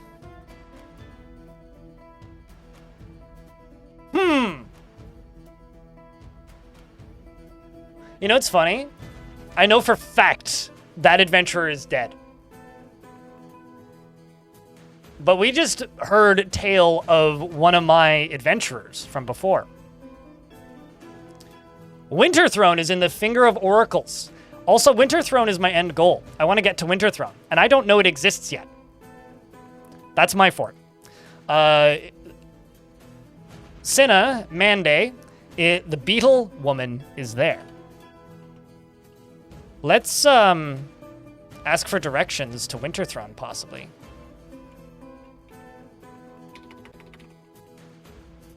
Ask for directions to Winterthrone. It is far to the south, and we receive a detailed description. There is a library there named the Palace of Rocks. It's quite the fellowship I'm putting together. Oh, trust me, the horse is going to carry us to victory. Ask about the structure we're in. The blockaded head. Rhodey practice burials ruled from the blockaded head of the wavy bond in Bottlefield. Blottedfield. Inquire about other troubles. We've got Hey, somebody finally talks about the armies! Okay, hold on. We've got armies on the march and the missing treasure. Let's ask about the armies. The army of Ospok Oracles looted is marching on Singed Thimble. Is it now? Where is Singed Thimble? A short walk to the northwest. The coalition of tightness of the realms of Feed founded Singed Thimble. Northwest, you say? There it is. So there's an army marching to there from somewhere else. Also,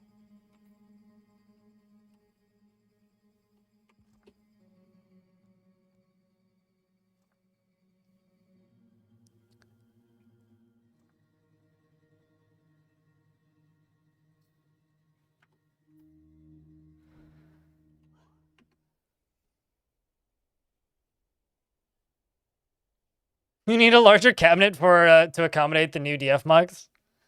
Man, I feel like I'm over mugging my own audience.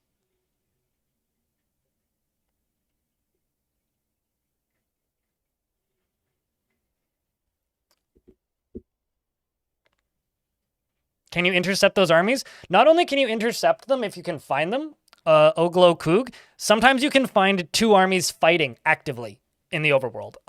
I've seen armies actively raiding cities before. Like, you walk into the city and they're just running around attacking guards and shit. You definitely want to join the Coalition of Tightness. They say it's a very tight-knit group. All right, well, I'm going to comment on the weather. It's a pleasant enough day out there. Chat, I'm going to claim this place as mine.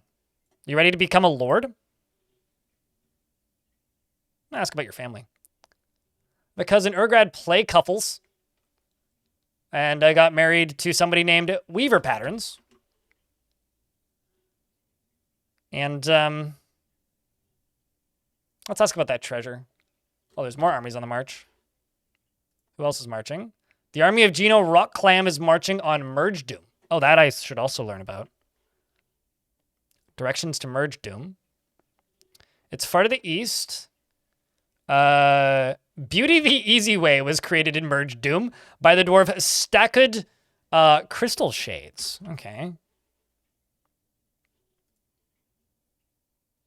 We've got the army on the march. It's no longer saying the army's on the march. They're also marching on Typhoon Chamber. That's a good name. That is a dwarven fortress, I think. Score the whereabouts of the human Geno Rockclam.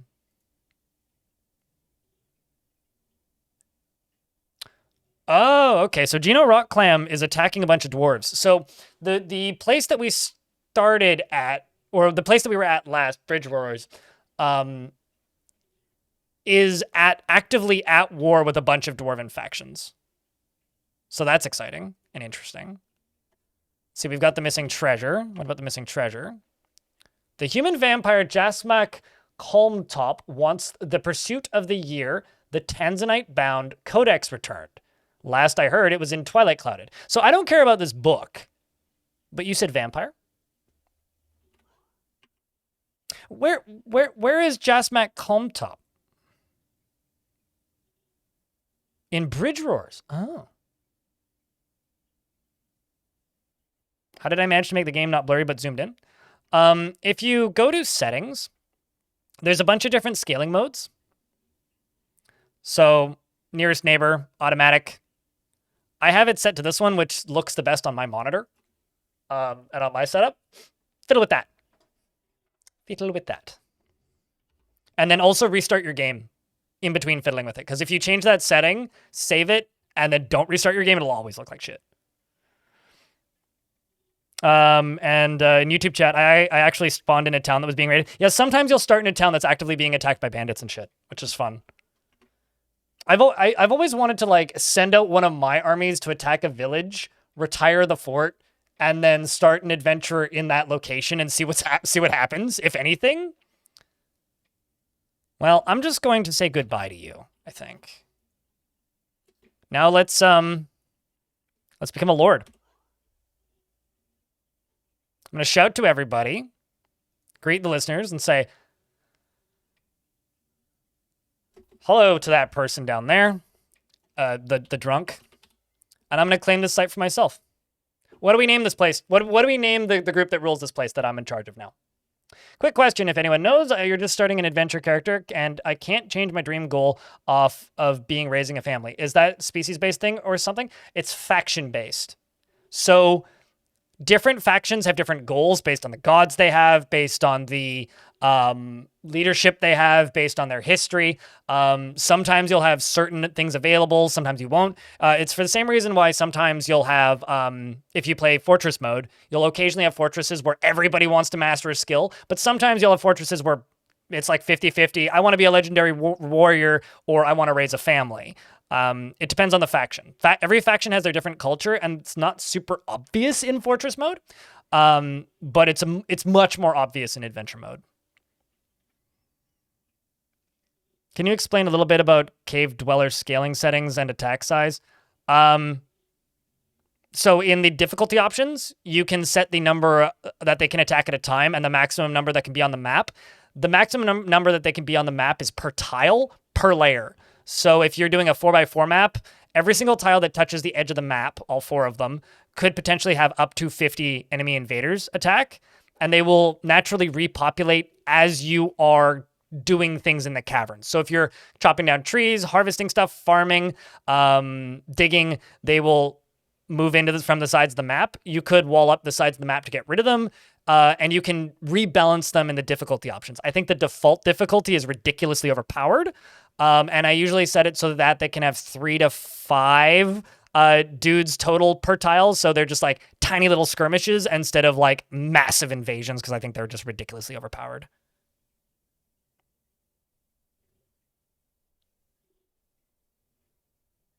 So, hey, Twitch chat, you guys want to hear some wisdom from the YouTube chat? Check this out. This comes from Dr. Soda. Jesus loves you. He died on the cross for our sins. Believe in Jesus and you will not die, but have everlasting life. I would like to respond to that by simply stating, if you keep drinking soda, I trust me, you will not have everlasting life. In fact, you will just shorten your life dramatically. So maybe drink less soda, Dr. Soda.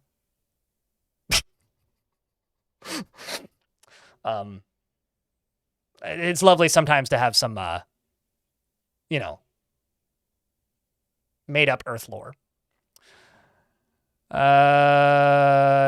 Just comment, I really like this mode. It's just that sometimes I get lost in terms of location, and finding things like caves or specific monster that's in a specific place would be, with so much content in the world, you end up getting lost about what to do, which isn't really a bad thing. If you're lost, Dwarf Fortress is a game about like retiring and then starting over, right? I think I'm gonna name it after my friend a little bit. So let's say Ailes. Because they decapitated the owner. What if I call it the decapitated Ailes? Oh, sliced?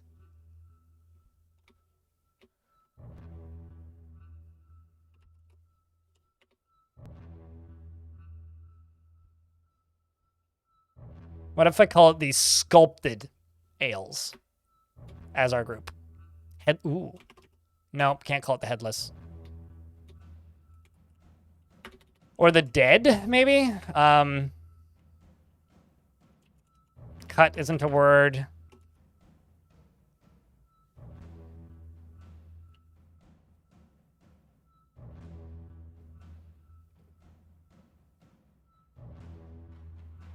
You don't want to be part of YouTube chat no more? I mean, it's just funny.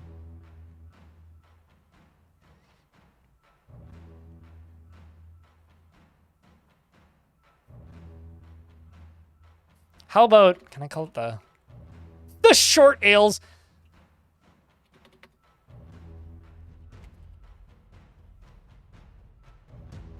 Let's call it the helmed ales. Done. You are now in control of Blotted Filled, ruling the helmed ales from the blockaded head.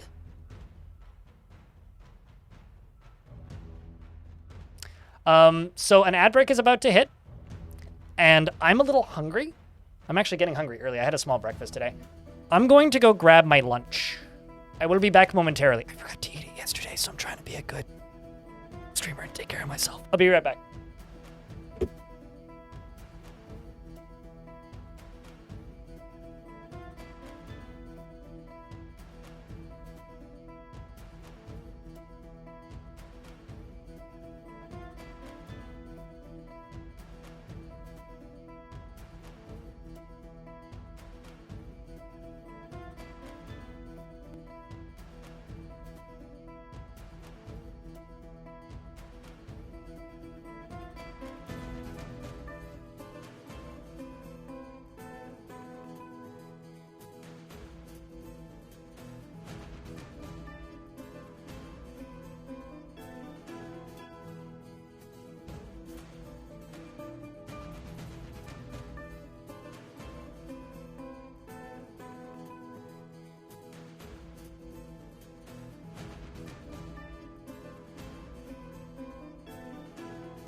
Grabbing lunch. Nothing happened.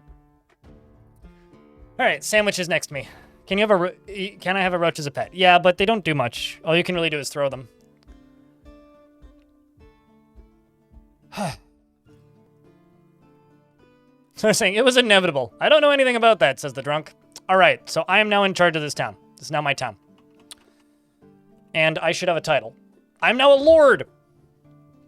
Lord Baci, the brilliant page. What kind of sandwich? Little bit of spicy mustard, cheese, and chicken. Also bean sprouts, apparently. I don't remember putting those on it, but I guess those are on it.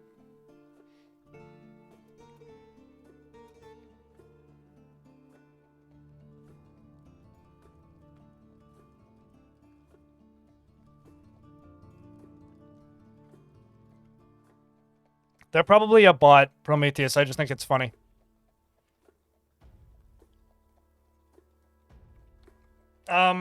I killed the bandit overlord who was running the place, and then claimed it as mine.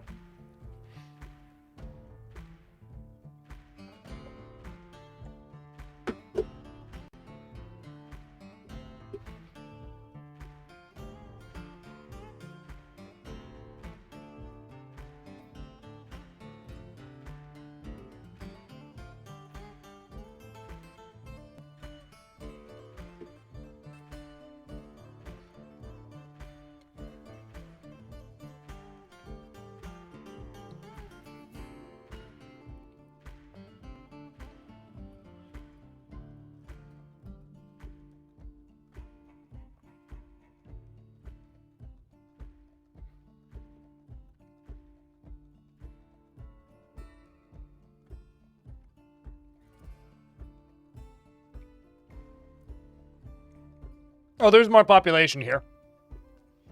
We could probably go talk to the people who live here.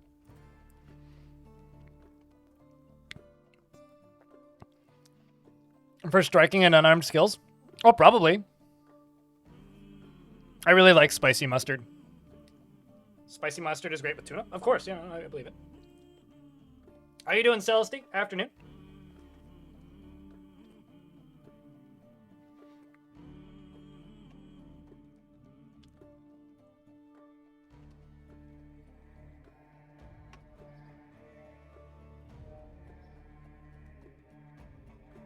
This isn't a democracy.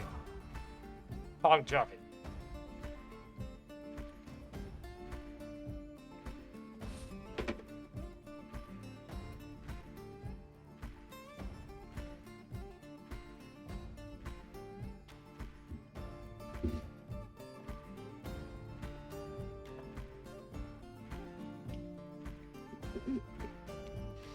I think you're going to have to train up a bit next time. If you don't want to train up, play on easy and just make a stupidly overpowered person. If you want to train up, then otherwise, yeah, you'll have to train up.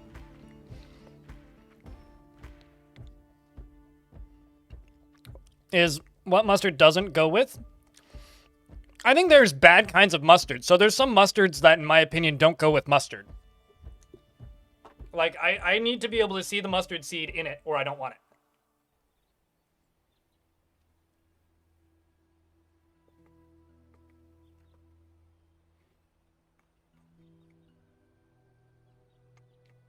What I'm saying is not all mustards are created equal. I had this mustard that my mom bought me for my birthday, or as part of a birthday gift years ago. It was like in a little gift bag thingy. And it was a fermented, spicy, homemade mustard that she bought at a farmer's market. I've never had mustard that was quite that good, and I'm still mad at myself that I haven't had it. How do you train stamina so you can fight longer before getting tired? Run a lot.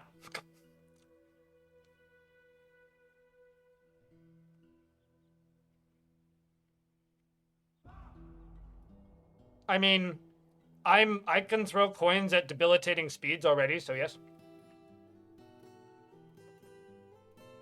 Chop somebody's arms off and chop a zombie's arms off and punch out all their teeth and then dodge around them forever.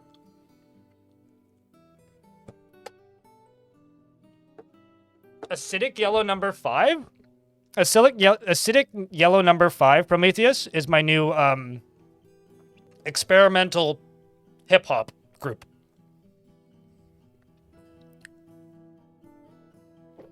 All right. You hate this advice? It's true. Fight a lot also. Or be immortal. Then you'll have unlimited stamina. Let's continue action. We'll just finish action. So I'm currently telling the story of how I took over this town. Tell a story about a site blotted filled.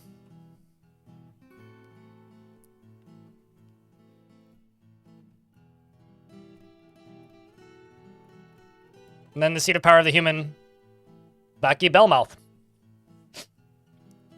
I mean, okay, chat, correct me on, educate me here on Castlevania lore for a second. The Bellmonts are, like, rich landowners, right? Oh, yeah. Yeah, to level throwing, you throw things. The funniest skill to me, though, is observing and tracking. Because you train tracking seeing your own tracks. And you train observation by seeing your own tracks. So you naturally just become legendary in tracking and observing by walking around. Which I think is really funny. Is the horse going to have a position in the hamlet? I don't think I can give the horse a position in the hamlet. Otherwise, I would. I mean, they helped. Now I'm going to speak with you, straight hair peasant. Greet listener. I say, I am Baci Bellmouth, the brilliant page. And they say, do you have a story to tell?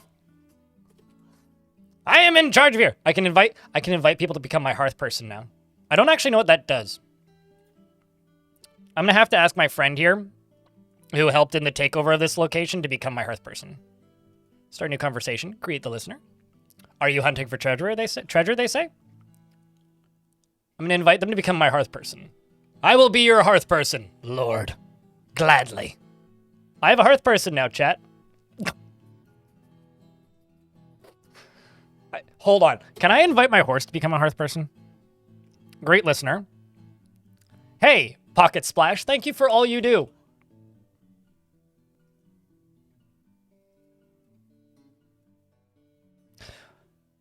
I would be honored if you would become a hearth person and have me as Lord.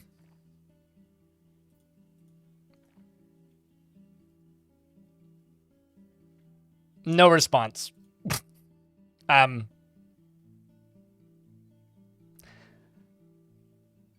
don't think I'm going to get a response from this horse chat. The horse is too busy carrying my lettuce.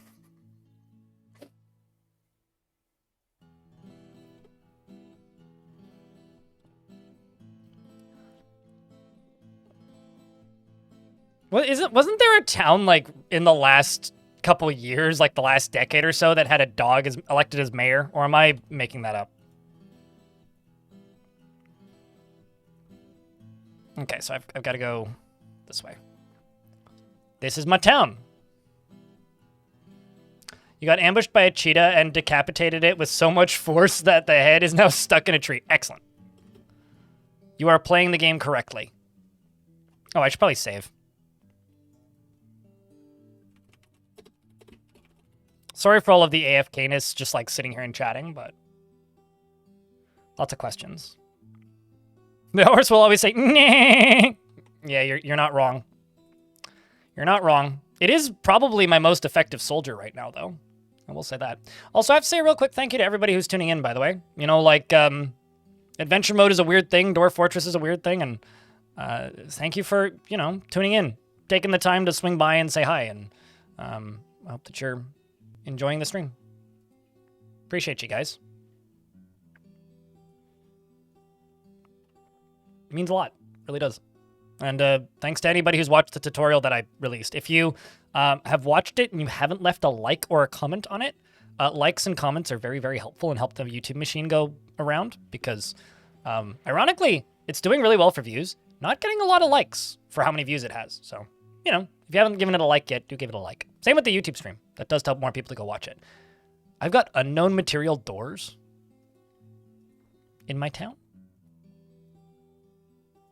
Is this actually the town? Yeah, it is. All right. So this is a very unfinished town. Huh. So this could be my home base now. Yeah, no, this town never actually got finished. See all these empties, this open dirt? This is like unfinished partial constructions. So I guess it must have just been like completely populated with bandits. So I guess companions that I don't want to follow me anymore, I'll just tell them to stay here and they can slowly populate the town. We can play, we can play Animal Crossing. Sort of. At least I have a tavern. And people will come visit the tavern. Yeah, no, literally, I am now in charge of an abandoned town.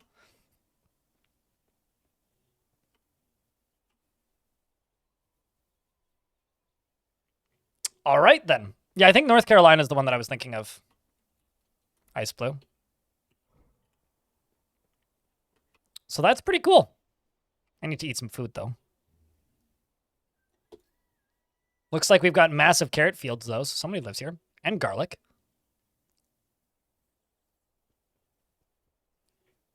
I could kill a vampire by throwing garlic at him. No, I don't want to throw it. I want to eat it. I hit the wrong button. There we go.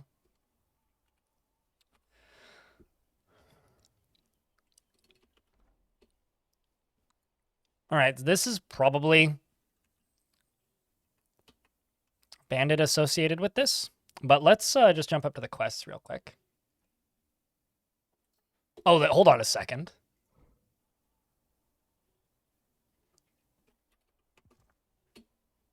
How come?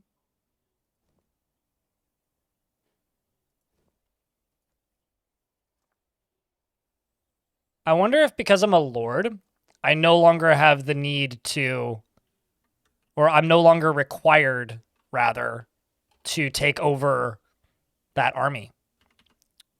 I was heading somewhere. Where was I going? I was going to that city that's south of me down here. Yeah, let's keep heading south.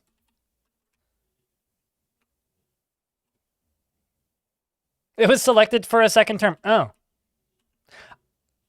I'd like to. I have several questions about, the certain person in who is advising the dog on the decisions that they should make. I have several questions about that. Some heavy cloud coverage right now. I mean, if I turn on the clouds. No, it is late at night too. Uh-oh. Apparently we feel uneasy. We've been ambushed by something.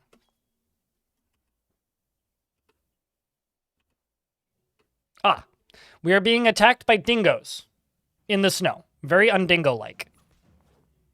Who's ready to horribly murder some dingoes? I do have to say, fighting with animals like this, very good for training. Ethan, thanks for the $5. $5 super chat.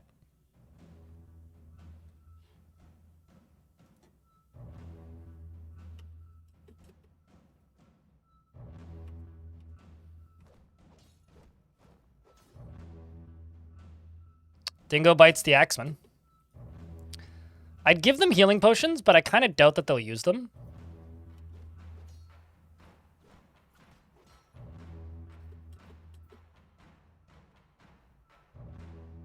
Polar dingoes? Yeah. Oh, crap. I'm trying to move closer to them. There we go. So because these are just traveling companions, I don't have any control over them. If they were companions from Embark, then I would have control over them. Hey, Twitch chat, can I get a round of beers for the super chat and YouTube chat? How do you heal your followers? I don't think you can. I mean, you could try giving them healing potions, but wounds that don't heal on their own are permanent. Like, that's one of the ways that Dwarf Fortress is kind of brutal, is injuries. Sleeping can help if they're not permanent injuries. So if you just go rest for a while, as in for a couple of days, they might end up being fine. But if you have... since enemies do use them. Enemies use... one specific type of enemy uses them. I could try giving them healing potions and we could see if they use them. But I don't know if they will. Yeah, it does... Smooth Brain, it doesn't... what's it called? It doesn't heal... it doesn't regrow limbs anymore. It used to.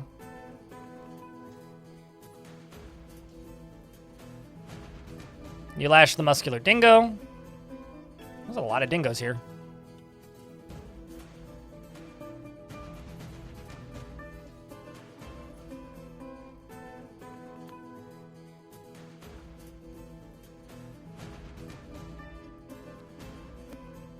Oh, like an ally, Ben Gorgon?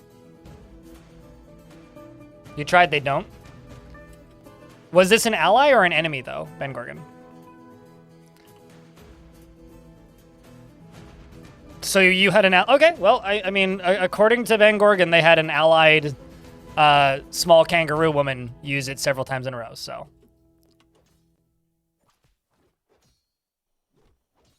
So it's worth giving your allies healing potions if you can acquire them. Which are acquired from mythical sites and have weird names. As an example, this is a healing food. And, I thought I had more healing potions.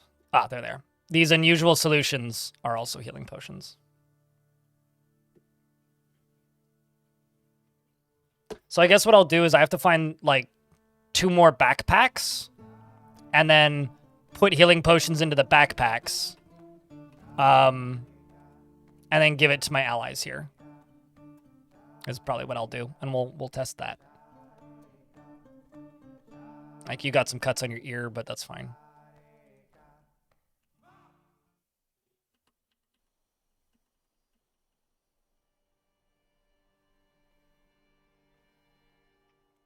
A water skin full of healing potions and you didn't use it?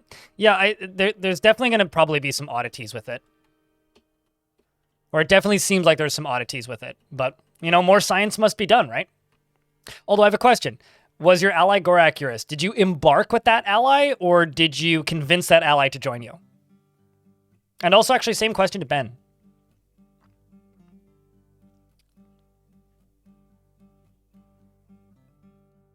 I did that with this world, Treb, already, in the beta branch. So in this beta branch, I started a fortress. This was a month ago. This world in the beta branch, a month ago, I started a fortress, built it for 2 years, made a bunch of gear for adventurers, retired that fortress, traveled there with adventurers, took the gear, left, and then started a new fortress with those adventurers with the gear after going on some adventures, and then retired that fortress, took one of the adventurers, and then wandered around and explored that fortress. That adventurer died, and now I've started a new adventure in the main branch. So yes, yeah, you can absolutely do all that. And I just heard some stories about one of my adventurers from a drunk in a tavern.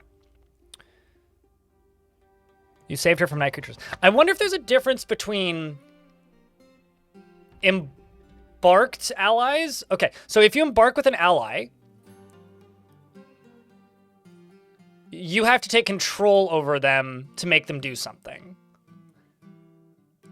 If you don't embark with an ally and you convince them to join you, they're just operating under their own sensibilities. The game's controlling them.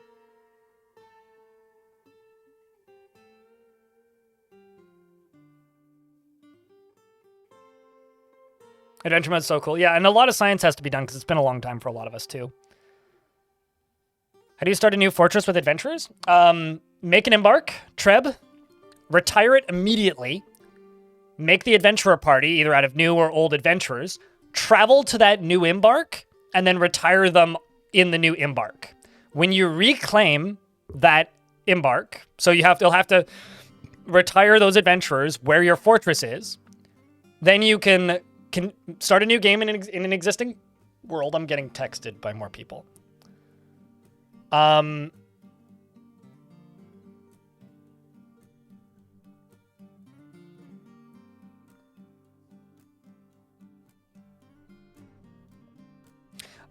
When you reclaim that fortress, those adventurers will be there as visitors.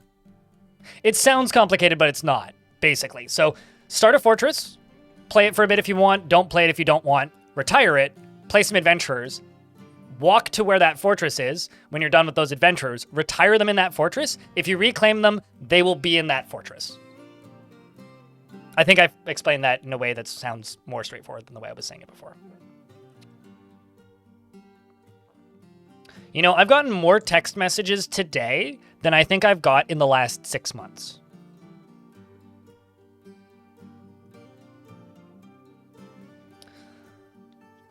Okay.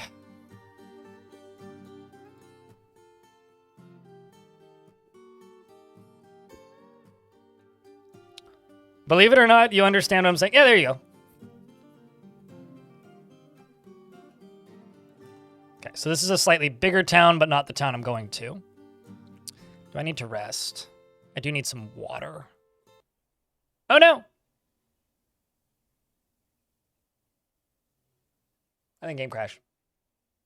It's fine, I just saved, didn't I?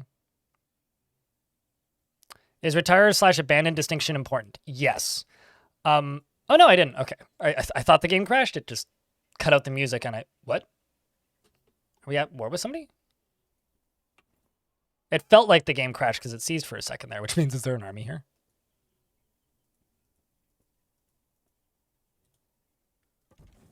Well, I can make a campfire, so it can't be bad, whatever it is. Am I getting combat music?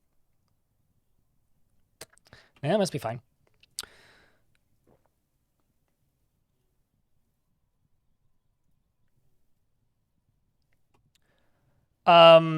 You cannot get them to embark. Oh, wait. During character creation, while you're starting a party arc, there is a button up in the top left, which is a big plus.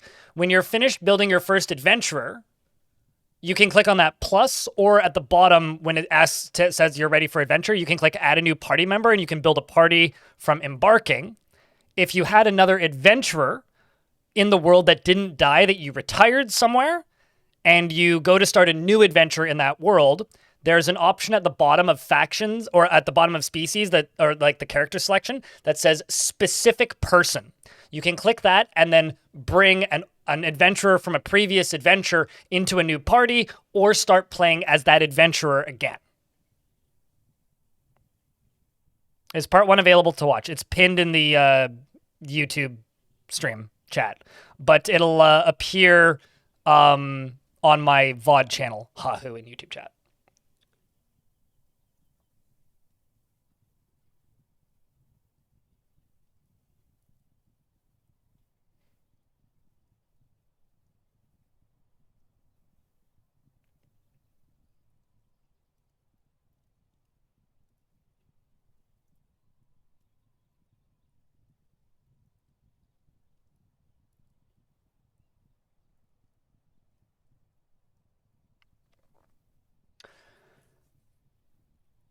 All right.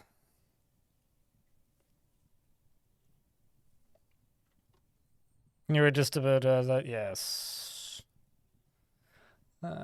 Yeah, so I unlist all my VODs so I don't spam people's YouTube recommendations with streams. But the other place you can watch the VOD is archived on my Twitch channel here. Yeah, I don't know why they were all like shouting about combat. That's weird. This is a populated village too. I think we're just going to sleep until dawn.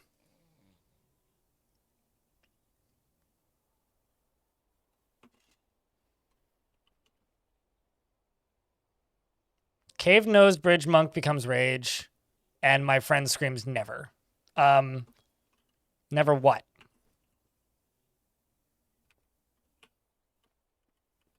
There's certainly some interesting, like, faction loyalties going on right now. Let's eat another lettuce leaf. Go back to fast traveling. You keep swapping between fort and adventurers, so I train my adventurer until legendary fighter. That's a really good way to do it, Bassmarass. Like, the one thing that is noted, though, is if you have a fortress with adventurers in it, they won't be a proper citizen until they petition for full citizenship. Similar to how, like, how bards work. So that is a tiny-ass town. There's, like, 3 houses there. It's like Stoner, BC. That might be the smallest human town I've ever seen. Doesn't even have a tavern. Let's see if we can adventure to it. But yeah, it takes like a year usually. Whoa, lag. Uh-oh. I was hearing some audio glitching. You hear that? What the fuck's happening? You are just introducing yourself to the horse. That's good. Maybe we should leave. That place seems dangerous for some reason. Something going on there that I'm not a fan of.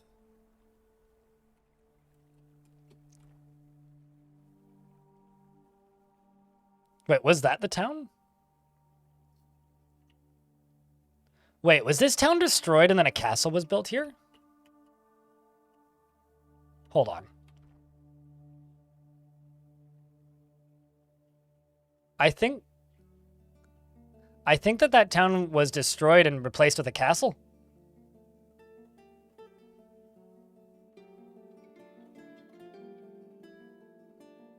Huh.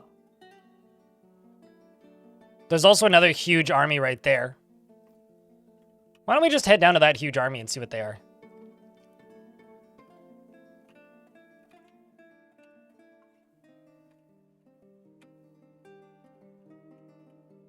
Probably need water or a drink.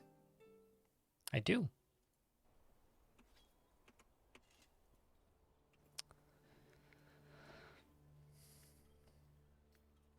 Okay, well, there's a river this way, so we'll go this way and get some water. Oh, it's frozen. Never mind, can't do. Must find well, then.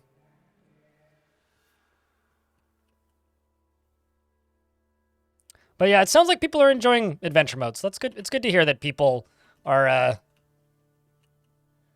getting some positive experiences in it. I mean, it's a really weird mode in a weird game already, right? So it's one of those things where it's like, I've had no idea what people's response to adventure mode is going to be like in the time that I've been playing in the beta, because it is such an odd thing, really.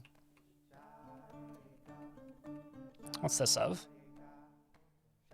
Nemu. The deity of laws, oaths, and it's depicted as a female human in Conglomerate. When the ads pop, I'm going to save the game. Ah, there's well. So if there's water in the well, and you can't get down into it for some reason, you can usually just climb into the well and pull the water out of it, but I've now filled my flask with ice.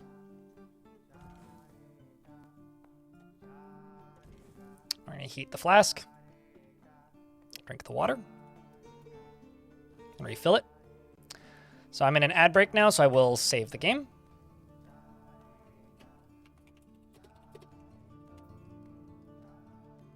Feel like it's been the best since before the old overhaul. Yeah, no, I feel like adventure mode's in a really good spot. Can you throw a baby in it? You can't throw alive people. You could throw a corpse into it.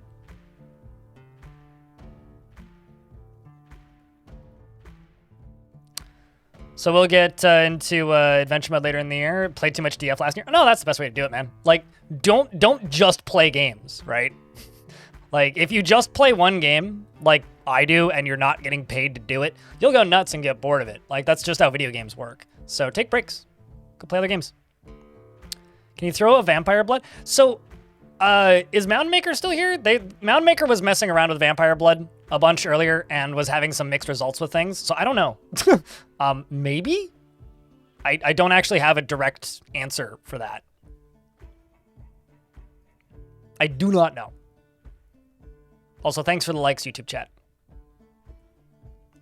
Capif Ledissery in YouTube chat says, I made a party of 4, 1 laid-back human, 1 grumpy dwarf, 1 horny wood elf, and a high elf. And the dwarf and the high elf kept arguing and fighting, but became great friends over their love for alcohol. Oh, really?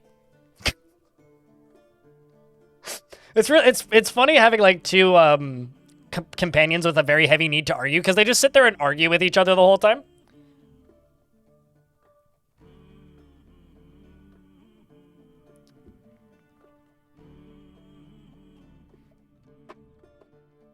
You got into Stellaris lately? There you go. I'll tell you this. If you are a vampire and you bite somebody, it will infect them in adventure mode. Just an FYI. And don't forget, if there are fruits and vegetables growing, like if it's summertime, because we're getting through slate now, like we're starting to get into the hotter seasons, you can actually harvest things like raspberries if they're in season. Let's chat with this farmer. I am Nakwiv ship bolted. Let's chat about troubles. Well, let's see. We've got armies on the march and the missing treasure. Let's ask about the armies on the march. The army of Ospak is marching on Singed Thimble. I've heard this before, but where is this person? Drilled King. Okay, so you're in Drilled Kings. Got it. I know where that is.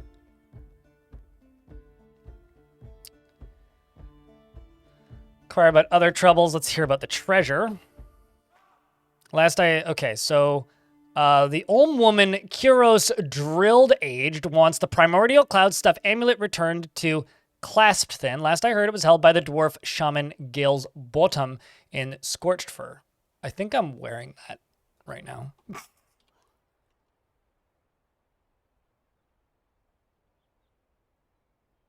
Let's ask about where the... Okay, you're just somewhere in the fortunate field. Yeah, no, I'm good. I don't need to give you my amulet. I'm going to ask how the listener's feeling. I encountered a fascinating conundrum recently, is what they say. I'm going to train my interrogation on this person briefly. Let's ask who their master or boss is. They appear unconvinced and say, I have nothing to say to you. And ask who their master or boss is. They appear unconvinced and say, I have nothing to say to you. Just, who do you work for? Who do you work for? Who do you work? Don't mind me. I'm grinding. Who do you work for? And they say, you just aren't as convincing as you think you are. I know that. That's why I'm trying to get better at it, doofus. Say goodbye.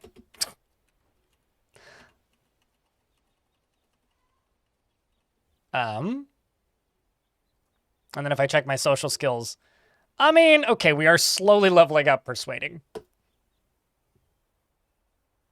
Like 420? Yeah, it's just an elf wearing nothing but hemp. It's a pretty decent-sized little town. Onward!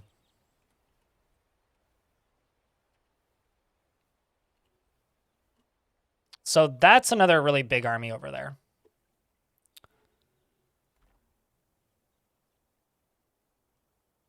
There's also a camp over here. There's actually several pretty hefty armies over here. 1, 2, 3, 4.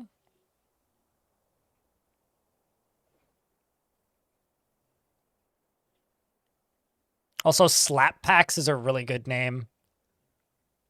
So let's just back out of this and go into here and go to sites and type in Singe Bolted. Do I not know where Bolted is?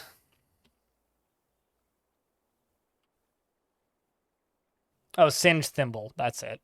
Oh, Sieged. I see. I see. Let's just type in Thimble. So this place is getting marched on by an army. Supposedly. You know, if I ever started dispensary Twitch chat, I'm going to call it the High Elves. Like that would be like my weed company if I made one.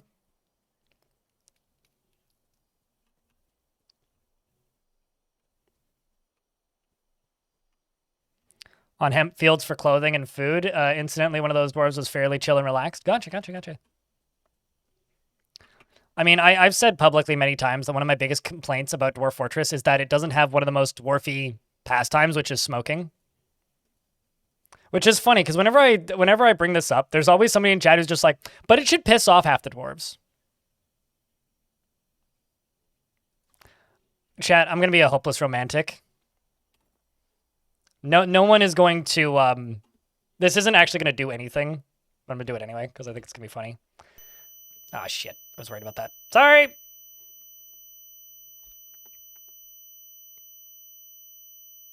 No, it's this. Ay. I want that bug fixed. That bug sucks. It's the E again. Okay. You. This person. I'm going to... where'd it go? There was a garlic... there it is. I'm going to pick this garlic flower. I'm going to go over to you, and I'm going to continue a conversation with you. I'm going to greet you. And I say, thank you for all you do. And they say, it is good to see you. Long live the cause. Hopefully your friends can dissuade you. That's fine. That's the only thing we know how to say. And I'm going to give, take, or show personal items. And I'm going to be like, wear flower.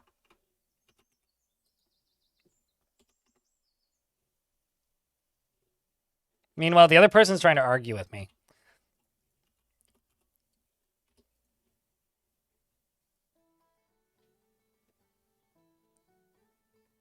I'm going to give you my garlic flower.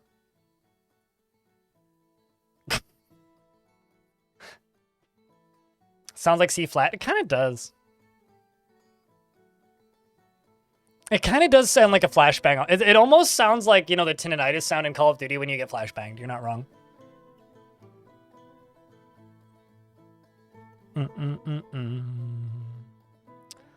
Honestly, you could treat the smoke like miasma and it could be fun. Some of them respond positively and some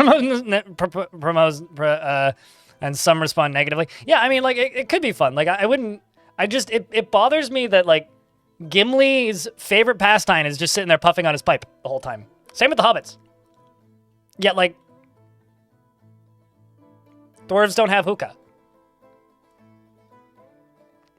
Caves of Cut has a frickin' hookah. I mean, you could also make them like musical instruments where they're like a thing that Needs to be made out of like 50 parts. Like you need glass and like clay and anyway. Fuel, water. Could be fun.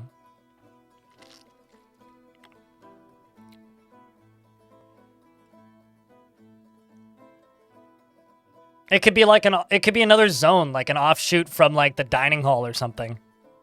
Anyway. It's a dwarfy trope.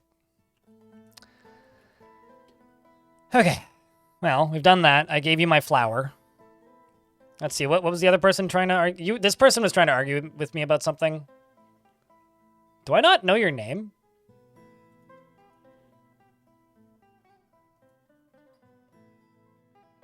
Well, now I know your name.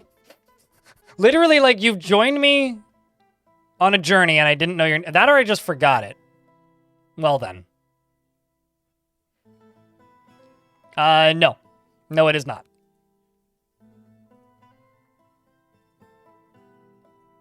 Hold on, I gotta pet my horse.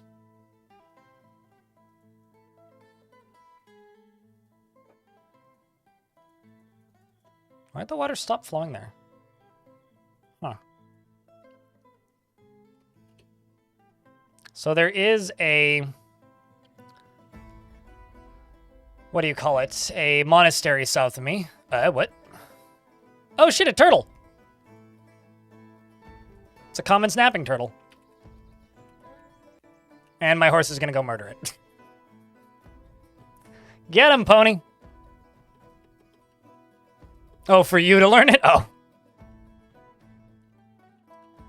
I mean, we could make clay pipes, glass pipes.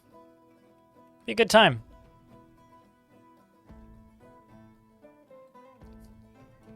Live together for a week and then learn their name. I mean, this is like me remembering names of regulars at the bar.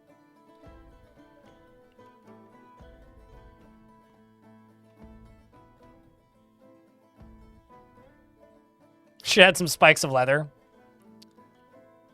Let's move down here. Because it's probably been 1 week since I rolled the dice. Oh, hello. A crowded teeth warlord, eh?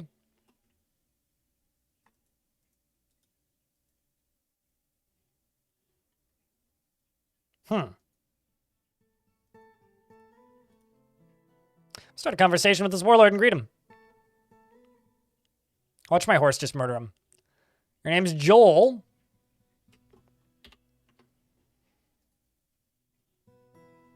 I'm gonna ask them about their profession.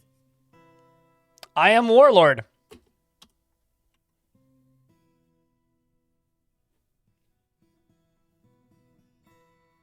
I'm gonna ask about the local ruler.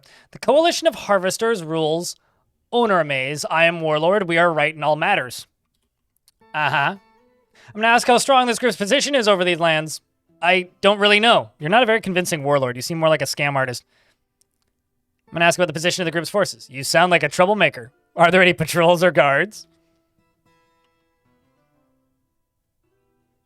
Inquire about any troubles. Well, let's see. We've got armies on the march and the missing treasure. Uh-huh. About this missing treasure?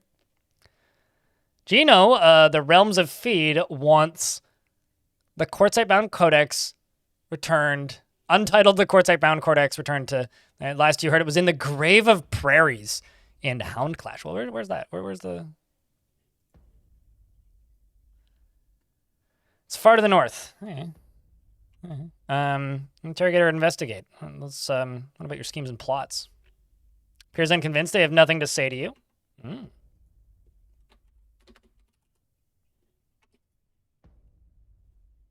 Who do you work for? I must take my leave, he says. Do we leave this guy? I think we leave this guy. I mean, he's just a harmless scam artist messing with this poor abbot. I do know his name, though. And I'm going to impatiently say goodbye. So I'm going to go to this person and be like, great listener. You are Augustus' esteemed matched holy figure. Meanwhile, the other guy's still talking with me. So I'm going to ask about a person.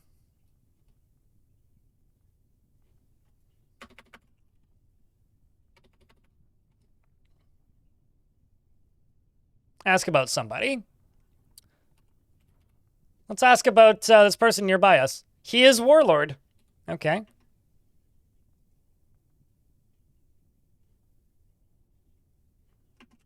going to ask about the surrounding area. Flash Tusk. Don't flash your tusk, chat. That'll get you arrested. Is in the Fortunate Field. In 107, the League of Living of the Realms of Feed founded Flash Tusk. Ruler. The Coalition of Harvesters rules. Joel is warlord. I don't know anything else about them. So they're your protection group. I don't really know. I don't think this guy has any soldiers.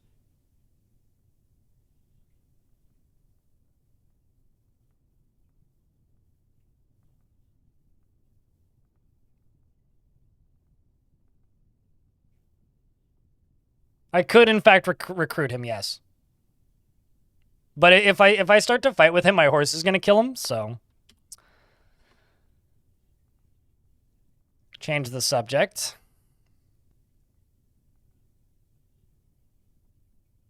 Let's practice my humor. Hey, he thinks I'm funny. So the Forgotten Beasts and the Hammerhead Sharks. I think I'm just going to leave this warlord alone. He just seems kind of like a harmless scammer who's just like hanging out here. So yeah, keep running this temple. I'm going to go look for your dice. There's another structure. Ooh. Whoa. Milk of... I thought that was lava. It's milk of lime. View engraving. Engraved on the wall is a superiorly designed image of Ithra, the human in humans. Ithra, revered Spike, is surrounded by the humans. I heard coin sounds. What? Ithra, the forgotten Spike. The artwork relates to the ascension of the human Ithra, revered Spike, to the position of abbot of the Saturnian doctrines in 248. Okay, it's cool, but like...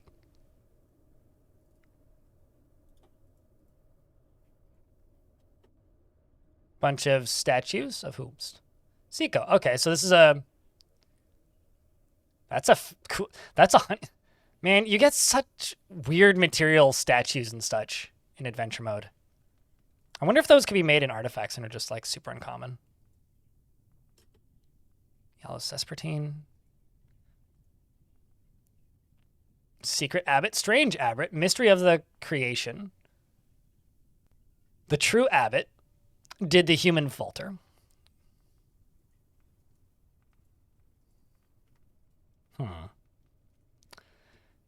Have you managed to achieve anything interesting in adventure mode, chat? I still think that just finding that massive army in that town was the coolest thing I've done so far. That and managing to get out of the human sewers after getting stuck in them. The other location for this temple is just south of me. Also, people have asked a couple times about the size of adventure mode, of worlds in adventure modes.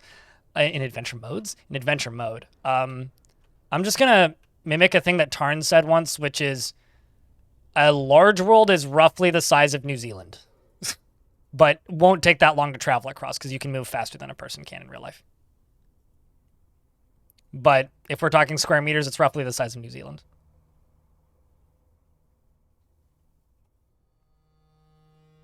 Does anyone know why your dwarf is still hungry and thirsty after feeling almost full? Did you go too long without eating? You should be eating like once a day. And then if you go too long without eating and then overeat, you'll start vomiting, and that will make you hungry, which is not great.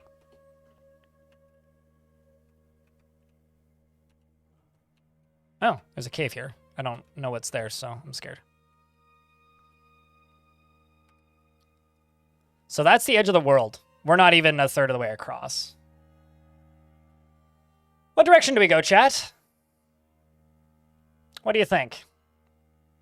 There's a camp over there. There's a big army on this side of the river. I could cross the river and go see that big army. We could head west and head towards the dwarves over here. Hazycraft's a good name. Or we could head over here to these dwarves. I think there's some more humans down here.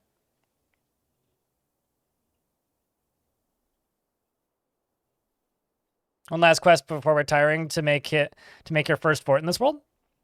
You know what you should do? You should make gear for all of the kangaroo soldiers.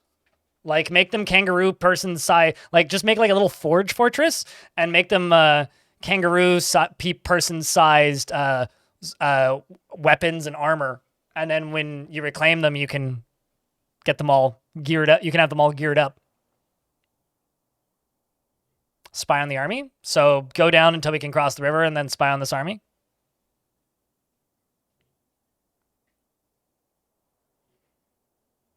I don't think knowing unless something has changed mechanically about the game, my town will be totally fine. It's empty anyway. If somebody moves in, we can just kill them. It's fine. Oh, is that a good biome? Oh no, it's Untamed Wilds. I'm in the Untamed Wilds. We got to be actually kind of cautious here. There's a cave over there. What is that?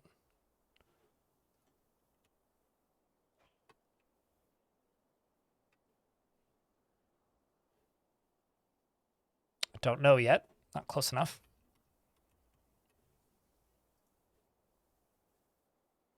I may not know what's there, but there's some sort of mega beast here. New Deep. Aha.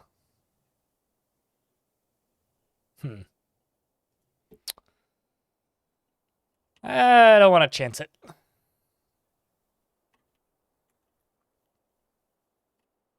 And watch the waves. Yeah, you can just hang out on the beach. Yeah, this is a sketchy area. Spooky sounds off in the distance. Oh, I'm also exhausted. And hungry.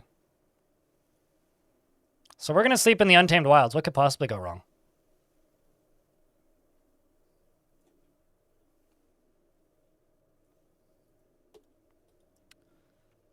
I'm drowsy.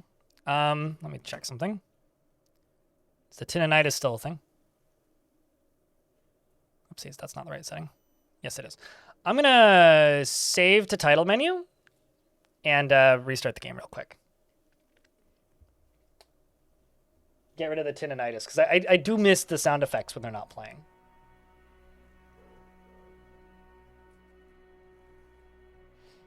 Hey, Zapdos, long time no see, dude. Still at it. Some things never change.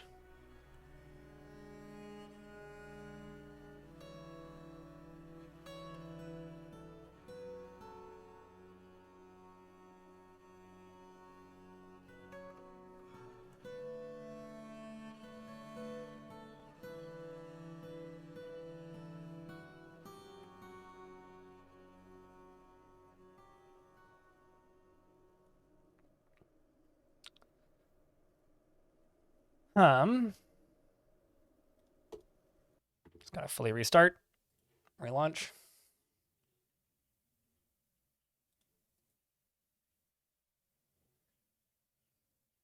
You're gonna take one of the Dwarven highways. You never unlocked. Here's the thing.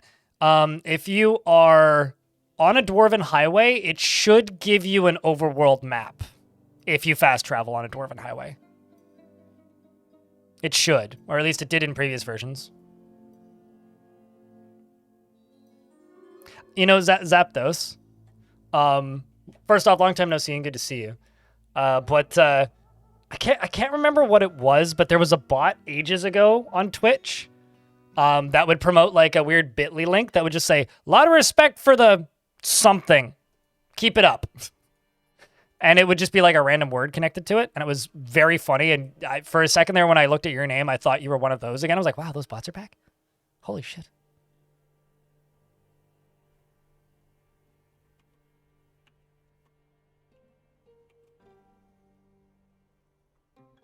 Cut through hidden gem stashes? Oh, really? Huh. That is something. Wouldn't that be wild if you settled on one of those? I sort of had something like that happen once. I can't remember what the fort name was, but I went down into the depths and just immediately got attacked by demons.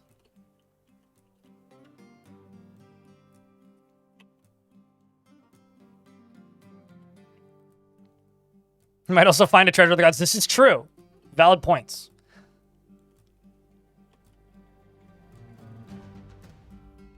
I like this tune.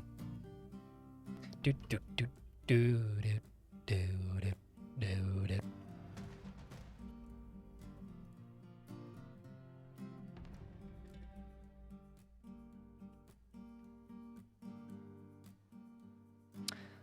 So I don't necessarily trust my allies to not go running in.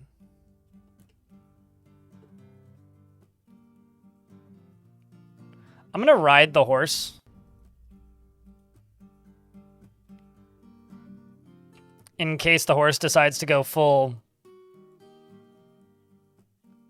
Chat, is it in poor taste to say go full pirate software instead of Leroy Jenkins?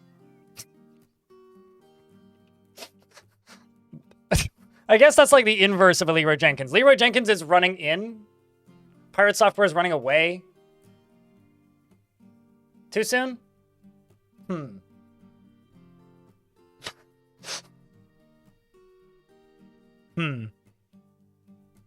worry about it, Brugan.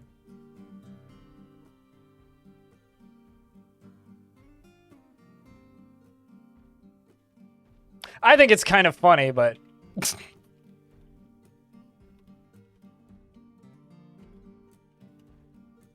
For clarity here, I'm not taking sides. I just think it's funny. Are we demigod power yet? I am not a demigod power yeti. Soon. Not yeti.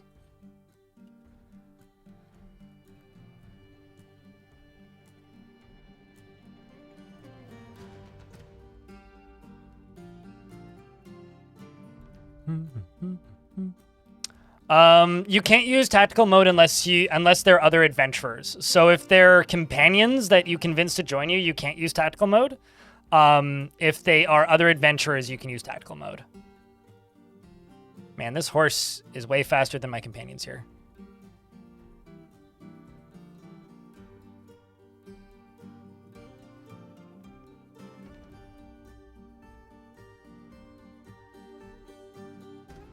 Catch up, Slowpoke. This person just keeps introducing themselves to my horse.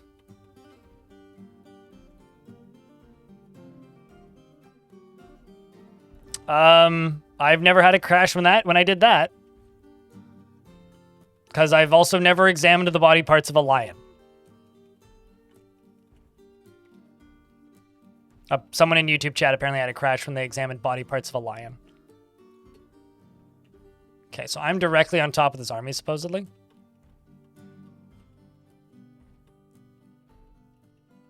Catch up to me, you slowpokes. All right. Okay, so it is hostile. Flying copper arrow strikes my horse. Oi.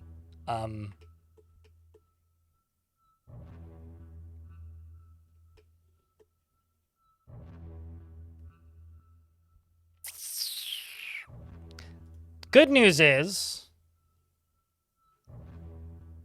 a lot of these seem to just be recruits. Bad news is, there's a lot of them.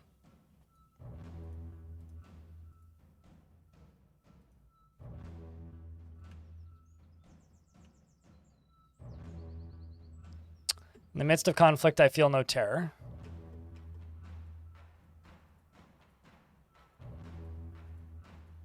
They seem to be following me in retreat. Oh, okay, pony running. Horsey scared. Horse, stop, please. Hold on, just let me... I need to be in control of me. All right. I mean, the horse did in fact get shot with a bolt, so there is that. Let's go into sneaky mode.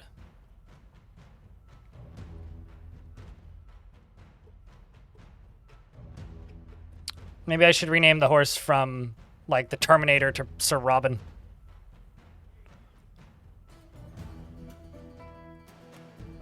Not visible. Okay, well, hopefully you come back. Just curious if they are following us. Doesn't look like it. Okay, horsey back. Didn't you have stuff on your back? Oh, you do have an arrow stuck in you. I could probably wrestle the arrow out of my horse, but I don't want the horse to attack me. I don't think horses have any stats, no.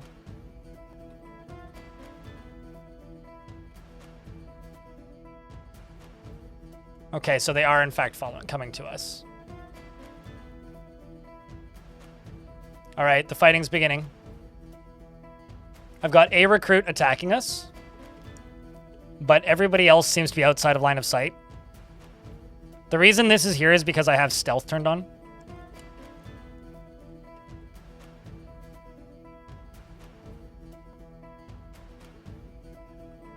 An ad is about to pop. When the ad pops, I will save the game and then not reload the game until the ad is over. Flying copper arrow strikes Masso in the left hand, deflected by their gauntlet. The horse kicks this first person. I don't think it's wise for me to challenge an entire army. But, like...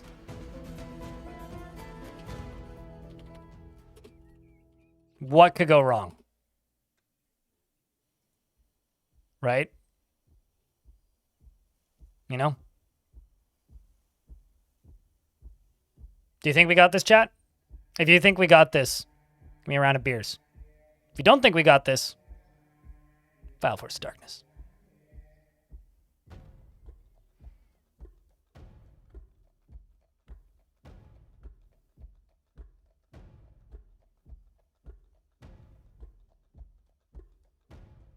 Oh, it's a lot of stuff we'd get from this army if we killed them.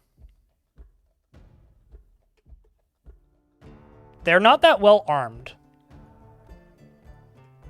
I'm worried about the arrows, though.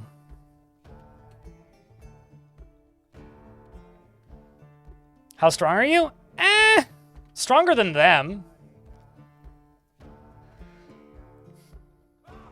Stronger than them. And I have 2 allies. And one of my allies is pretty good, the other one isn't. This first crew up here seemed to be... the horse can solo them. The horse is going to do a lot of damage. The problem is if the horse takes a lot of arrows to it, and horses aren't very good at dodging, it'll die. I'm scared of their archers.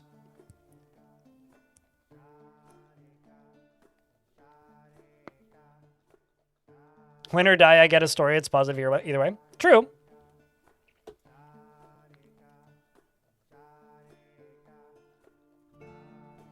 Nope, don't hit my horse. Let's shoot an ice bolt at this recruit. And I missed. I could also turn the sound effects back on. I'll leave him at 65%. Sorry if tendinitis happens. I can turn up a little bit more than that. Let's do 80%. There we go.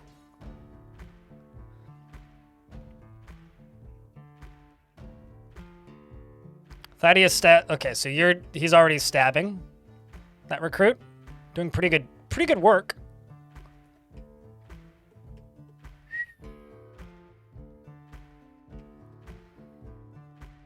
Well, this recruit's already dead. Basically. Yep. There goes one. Oh, I'm not intelligent undead. I have a magic weapon. The horse is charging, and they're all terrified.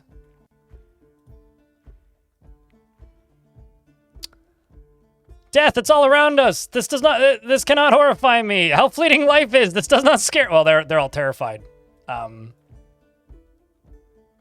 These guys have no skill whatsoever. Can it all end so quickly? This does not scare me. No, it does. It really does scare you. My horse charges at the convex nose maceman, and this muscular one says, "Rick Dill heat blankets." He's a heat blanket. He's really dead. I feel somewhat sad. This is gonna take a while, I suspect. That's what scares me. I'm gonna throw a coin at you. Mac, got him. The spinning coin strikes the recessed chin crypt beer in the right lower arm. Chat, can I get a round of beers for Valium?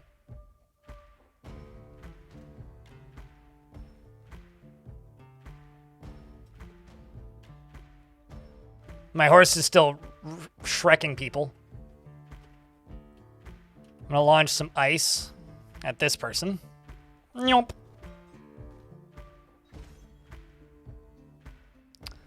Spinning icicle strikes the recruit in the left lower leg, chipping the bone.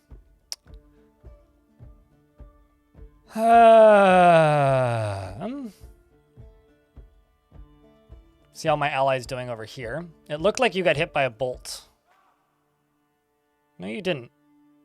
I do wish that you would equip that shield, though. Maybe I should have taken the... Actually, is the Hellbred in multi-grasp? Is that what's going on? Oh, I should have taken the Hellbred away from them. Oh, well, a bit late.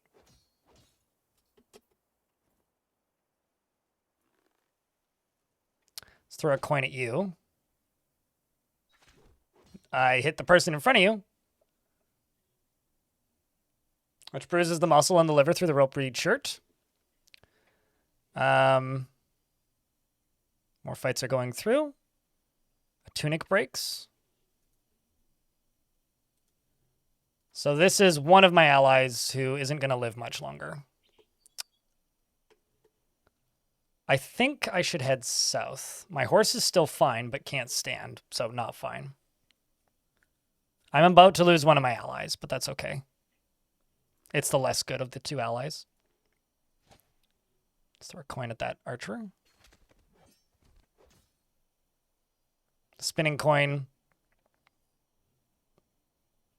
hits the frail pikeman in the upper body, bruising the muscle and chipping the right floating ribs. Concave bridge maceman bashes Thaddeus in the lower body. That's, can I shoot? Okay, I can't shoot ice. I guess it's like 30 turns or something is the cooldown on that. Let's throw a coin at you. I missed. Wait, what? Oh. I was like, where'd that body come from? I thought that was you dead. Suddenly, no, but you're right there. You're also tired. Why are you all tired? Might be over encumbered, actually.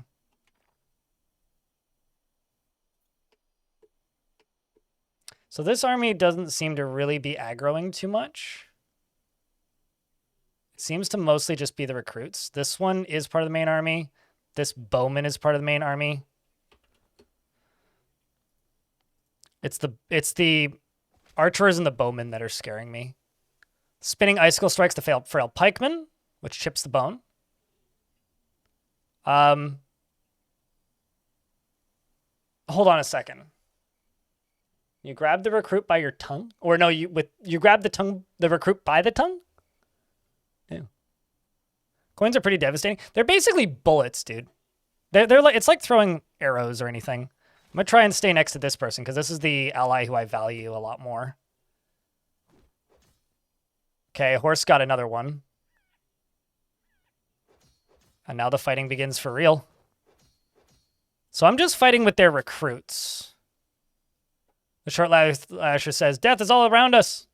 I think my horse has killed 2 of them. So this is my ally who's currently recovering, attacking from attacking the bowman. I'm going to hit you in the right foot. And we'll make it a multi-attack. I'm going to strike you with my shield. And then I can get an attack of opportunity on their head or their hand. What's the head? If I kick them in the head. Do a quick hit. I'm going to kick them quickly in the head. And let's run these 2 turns. Pieces of papers. Thanks for the brand new Prime. Appreciate you greatly. Checking to get another round of beer. I know it's a lot of beers, but like, you know, post an emote or something. As a thank you. I strike them from behind with the steel shield, which bruises the muscle. I also managed to kick them. The skinny recruit is hitting my horse. The horse has a title. I think my horse may be dead. You kick the splayed ears bowman in the head with the right foot, bruising the muscle. I'm worried about my friend here getting hit. A skinny recruit pull. Okay, so they're just like stabbing the horse repeatedly. Are you injured? No, okay, you're just overexerted. Why are you overexerted? I'd take some items away from them, but I don't think I can. What hand are you holding that bow in? I want you to drop it. Your right hand? Can I hit you in the right arm or right hand? Not really. If I punch them ahead, I can get an attack of opportunity, so I'll do a multi-hit. See if I can get a better hit on the second shot. Neck, very square, lash him. Use those 2 attacks. I punch him in the right with my right hand, bruising the muscle. So I did get the punch off. So my friend here got struck at, but they blocked the shot. Horse is continuing to take hits. My other friend here is nauseous and in pain. Not dead, though. We could try and save them.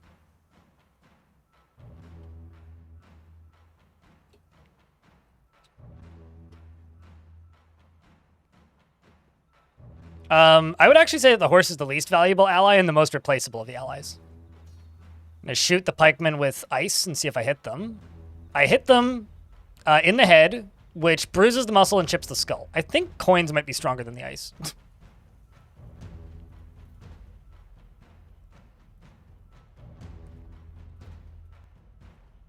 Okay, well, you're bleeding. Bowman's bleeding. Maceman is healthy. I'm gonna jump here. Oh, I just collided with multiple people. So I crashed into my ally and I've now replaced or moved my ally elsewhere, which who's now in midair and flying and dropped their weapon, which wasn't really what I wanted to have happen. Also, you lost your armor, which also isn't great. I'm gonna hit this person in the arm. The bowmen dropped their bow. That's good. The maceman there is still a concern.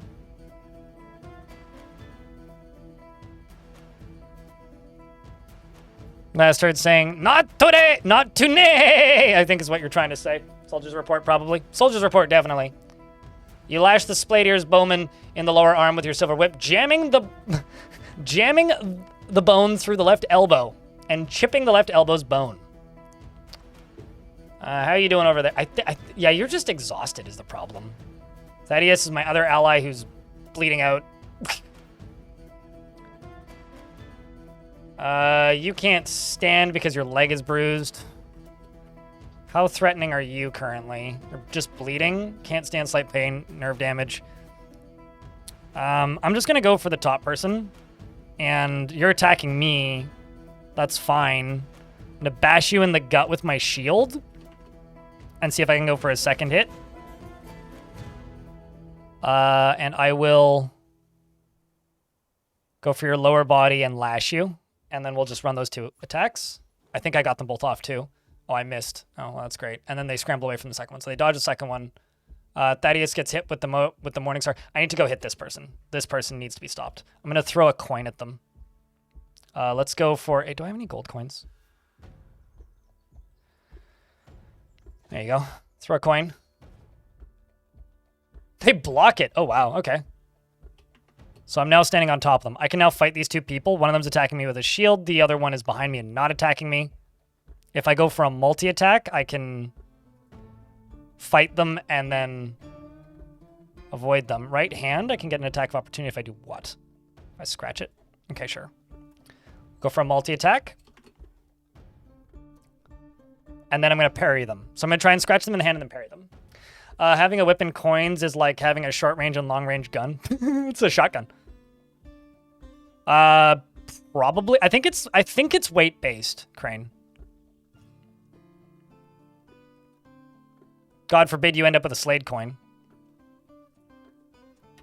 So I'm going to try and parry them. No! I think one of my companions just died. Pulls on the embedded Morning Star. Yeah. So... one of my companions just died. The weaker one. The other one's underneath me.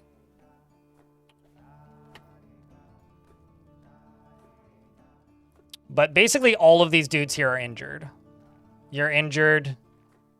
You're healthy. But you can't, or not bleed, not actively dying, but not in good state. You can't stand. And you're in slight pain. I'm going to throw a silver coin directly at you. I think you dodged it. No, you blocked it. Okay, fuck you then. I'm just going to jump at you, because jumping at them stuns them. If you collide with them. Well, now I'm over top of you.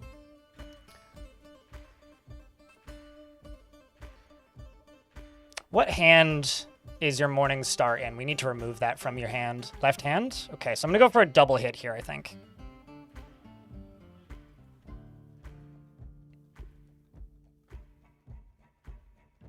You know, the more I play this, the more this makes me just feel like I'm playing Battle Brothers. I'm not going to lie. It's more so even with this in this version than older versions. I'm going to strike you with my shield in the hand to try and knock your Morning Star out of your hand. And then there's an attack of opportunity on your left hand. What is that? If I kick you? I'm going to go for your neck and lash you. So I'm going to lash them in the neck and smack them with my shield. And they dodge both of them.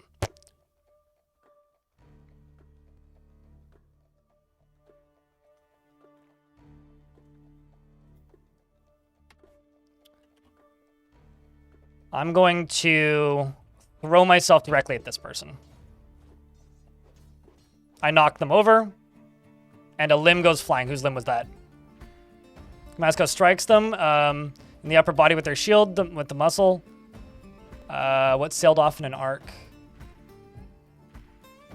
Okay, so the skinny recruit stabs my friend in the left hand from behind with their slicing knife, and the injured part is cloven asunder.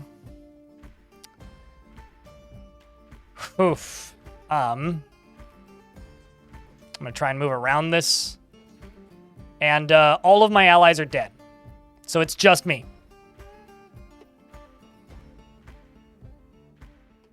And the guy that I jumped into is still sailing through the air. Horse is still alive. Barely. Most of the army is still not aggroed on me.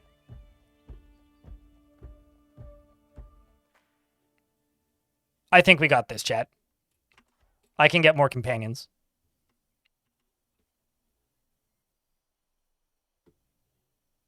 Lower body very square. Whip. I lash the skinny recruit with the whip, bruising the muscle. Whoops, that was not what I wanted to do. The frail pikeman stabs you in the upper leg, tearing the fat.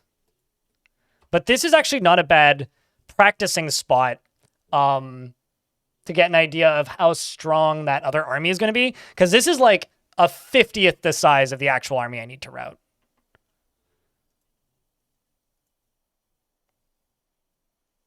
Let's just try lashing you again. The skinny recruit, you lash the skinny recruit, chipping the bone. They stab me in the right lower leg with the pike. The pike is lodged in the wound. Okay, I need to eat some unusual jelly, which will heal me, because currently I'm bleeding heavily and in pain. Let's dodge east. Wait a turn. As the tide turned, I feel no terror. Thankfully, I didn't drop any weapons. They're attacking my horse. Or that person's attacking my horse. I'm going to throw a coin at you. Oh boy, that was a mistake. Having trouble breathing. I'm no longer stunned. I healed a bit. Can I stand up? Nope. Okay. I'm going to grab my whip. I'm just bleeding. Ability to grasp is somewhat impaired. I'm going to eat another unusual jelly. Somebody is surrendering. I have to get away from here. That's what needs to happen. Oh, geez. Okay, so apparently they're all suddenly neutral. I don't believe that's true, but I'm going to try running.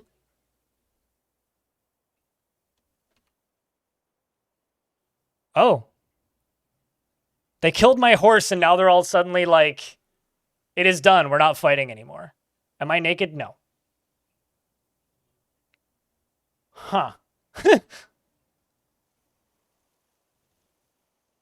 They just wanted to kill my horse.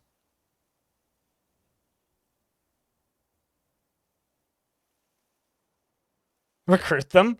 I don't want to recruit a bunch of maimed idiots that are still in, like, attempting to kill me, but I'm going to kite them away while I heal up and then can fight with them. Although I am getting chased by these lashers and recruits.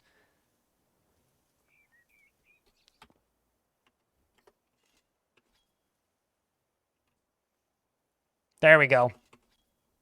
I'm going to just quickly pull out my whip. I've healed now. Let's go to a jog, because these two are charging me now. Those guys all back there are no longer threats, so it's just these two people I need to fight. You're a skilled lasher. What about you? You're shitty. How are we doing in combat? I'm about to level up in lashing. Just going to throw a coin at you.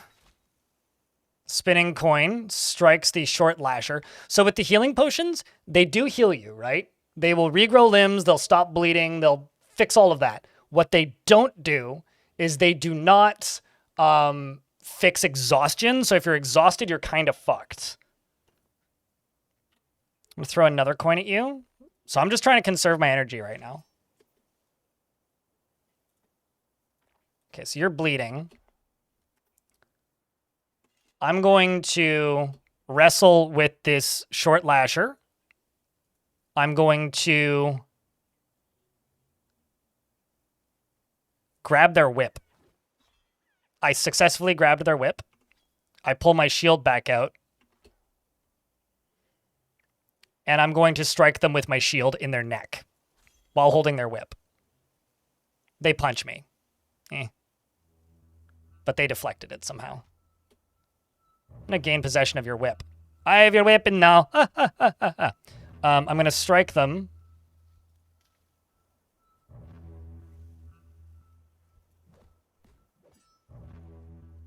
You scratch the short lasher in the upper arm, tearing the rope reed thingy. You're not bleeding. This person's notable. What? You have a spouse.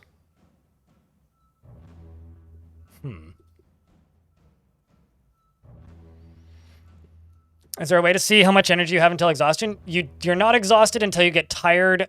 When you're getting tired, you should vacate the fight, basically.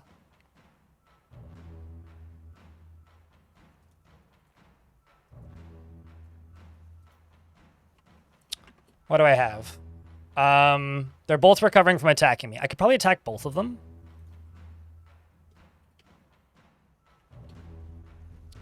So let's smack you in the head. We're going to make this a multi-hit. Smack you in the head with the shield. And then... So that's going to be for the northwest attack. So this person I'm hitting in the head. This one... If I hit them in the right ear, I can get an attack of opportunity. If I scratch him? Sure.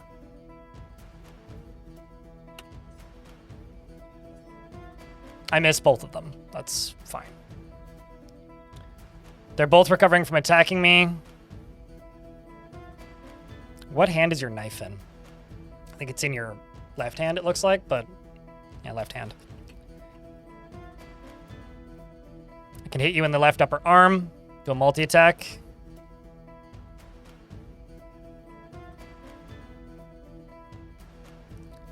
And then I'm going to throw this whip at the guy in front of me. So I threw his whip at him, which strikes him in the upper body, bruising the muscle and bruising the lung through the rope reed dress. I strike the greasy-haired recruit in the lower arm with a steel shield, which bruises the muscle. A short lasher misses, but charges at me, collides with me, and knocks me backwards. and then the recruit charges at me and collides with me, and together we both fall over. So we've both fallen over. Everybody's puking or one is getting nauseous. Only one of them is actively attacking me, and I'm going to dodge south. I can now pull my whip back out. It's going great, Orc with Bow, aside from my friends who all just died. And all of the dudes that are chasing me. I should be able to kite the remainder of these guys, because they're all, like, either nauseous. They're basically all incapable of standing at this point. Or stunned and winded like this guy is. So I should be able to kite the last of these and kill them. But these ones killed my friends, so... And my horse, yes. We will have vengeance. In this life, not the next. I'm gonna lash you, the first one in front of me. And strike you with the shield. I attack them, but they jump away. Luckily, I do manage to lash them in the lower arm, chipping the bone. Have you gained any skills? This person had no fighting skills before this fight started. I'm just gonna hit you in the hand. Smack him in the hand with the shield. Which bruises the bone. Data pawn used to be rich. Congratulations. Lashers have always and always will be probably super dangerous unless the game gets huge overhauls. But they're like anything else. An unskilled lasher is very weak. Weapons like whips and axes and pole arms, unless the person is skilled with them, they're not a threat.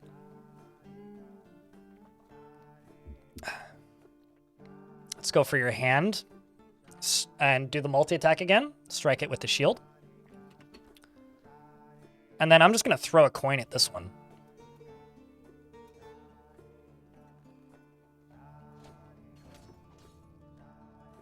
A spinning coin hits the guy in front of me, the lasher, chipping the bone through the rope reed dress. I strike the greasy-haired recruit in the hand with my steel shield, which bruises the bone. The force bends the right wrist, tearing apart the muscle and the bone. The ligament has been bruised, and the greasy-haired recruit is no longer stunned. I mean, if there's enough enemies, anything is a threat. They don't even need to be armed. All you need to do is get tired and you're dead, right? This Ultra Kill update looks sick. Hey, man, what's up, Jack Nerd? Oh, plenty of times, yeah. The thing is, in older versions of the game, you used to have to mod them for dwarves to even be able to equip them, Alan. Like, dwarves couldn't even equip them in fort mode. That's a version, like a Steam version thing. So it used to be a thing that you had to mod into the game. I'm just gonna parry you. So now you're recovering, trying to hit me. I'm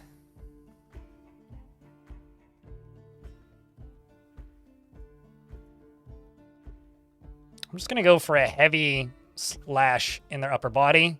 I miss, and then dodge. So now it's just this guy in front of me who's attacking me. I'm just going to block you. I successfully block him. Could just go for his leg. Scratch him in the leg. Try and knock him over. Scratch the last lasher in the leg.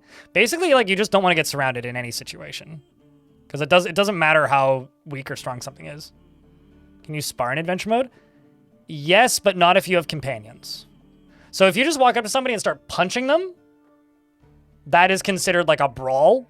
And then that's totally fair game. And then they get a yellow square. The second the square goes red, though, you're in lethal combat. You can yell at people and tell them to cease attacking you, and sometimes they will, sometimes they won't. But, like, you can get into a brawl and just walk away and the combat will time out as long as it's still yellow. But you can't spar in the same way you can in Fortress mode. I strike at them in the head with steel... I strike them in the head with steel shield, bruising the muscle. I'm still... I probably should just, realistically, I should just run away right now. I really should just run away. Let's just move this way and see which ones of them. Okay, so I can just outwalk them because I'm jogging. Let's just throw a few coins at them from a safer-ish distance.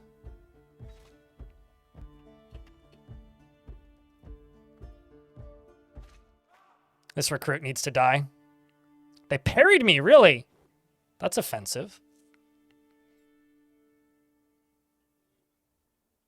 I mean, I've got to toss a coin to my Witcher. I lashed the greasy hair recruit in the head with a silver whip, bruising the muscle, and the force pulls apart the skin, bruising the upper spine's nervous tissue. Another thing, I don't actually know what faction these people are part of. I'm assuming because they attacked me that they're at war with us, but I don't actually know. I don't think so, Xenoshi. You can tell them to wait somewhere, so if you don't want them to aggro people, you can ask them to please wait here under issue order or make demand. And then they will stay somewhere and won't follow you into fighting. So there's two people on top of each other right here. One of them's attacking me, one of them isn't. He attacks me, but I jump away. Wait, are you suffocating now? Please tell me you're suffocating. Cannot breathe. Okay, so this person's dead. They're going to suffocate now, which is good for me, not them. Bad for them. Good for me, though. I'm in an ad break, so now is the time to save and continue playing. This fight's been intense, jeez. What does that entail? Go cause chaos. The opposite of the guy who said a lot in that one video game, I have to kill chaos!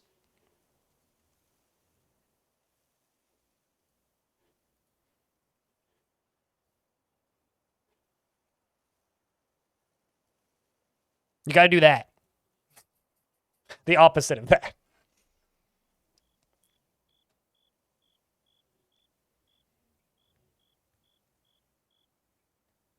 About Fort's economy? Not in the vanilla game, Merlin.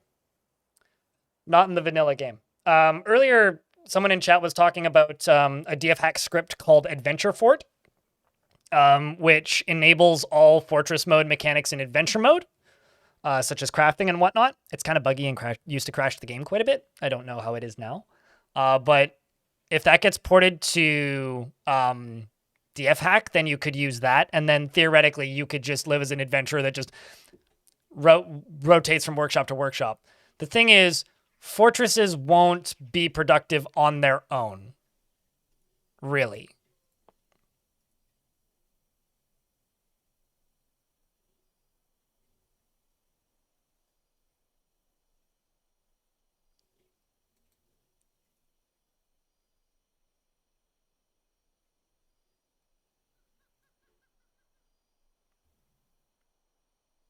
Well, I mean, anything that like drastically changed the way the game works could be crashy in the back in time. There's also a bunch of mods that were already for the beta branch of Adventure Mode that did things like enabling all crafting. So like, you know, you could go do metalworking if you have an anvil and stuff like that. I have no idea how well that stuff works. Personally, like, if I had a wish list for things to be added to Adventure Mode, it would just be like, add as many life-saving elements as you can quickly and easily without breaking the game. That is something I would really want. Let's see if I can walk these guys further away. I've just got a little gaggle of dudes that are suffocating. Are you suffocating? Okay, no, you just have trouble breathing. You're the one that's suffocating. Yeah. How about you? You're just tired and have nerve damage. How about you? Tired and you can't stand. How about you?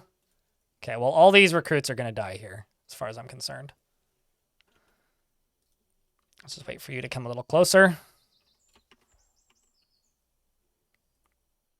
just going to strike you with my shield. And you parried it, really? Ow! Maceman bashes you in the left foot. Rude. Now I'm bleeding. How dare you do that? Well, I'm just going to drink one of my unusual solutions. And use this as an opportunity to train my dodging by dodging south. Where's south? E.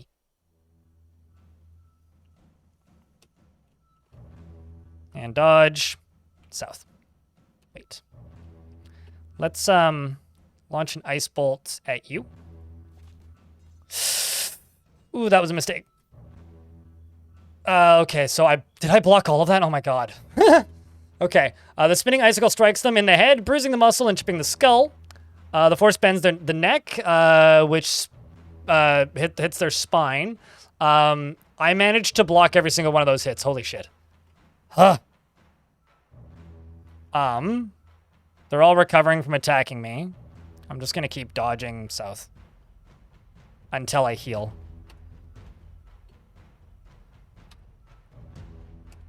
Because any actual movements is way too slow.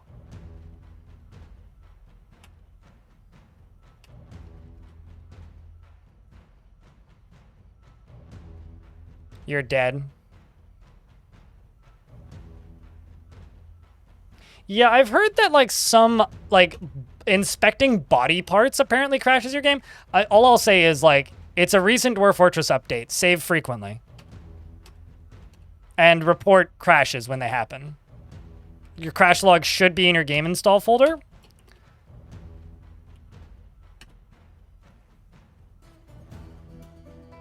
Oh, I've healed.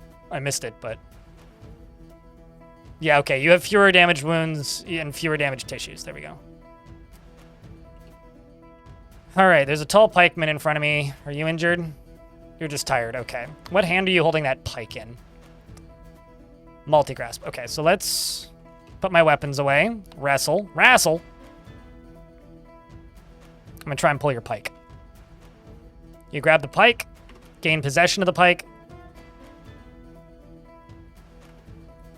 How did you just get some attacks on me? That's not fair. Dodge.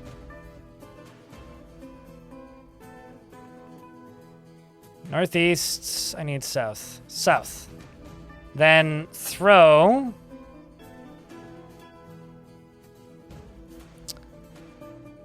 The pike at the pikeman.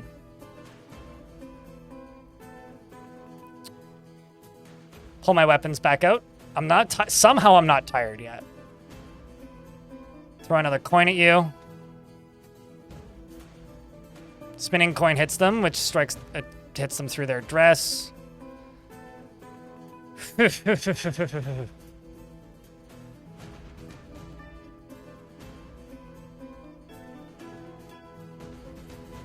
I mean, right now you can claim a cave. It's not quite the same, Havoc, but yeah. I wonder if you could topple a bed and take it with you. I'm just going to try striking you with my whip. You doing a quick attack. And then dodging. South. Strike at them, but they parried it with their morning... You have a morning star? Let's try jumping.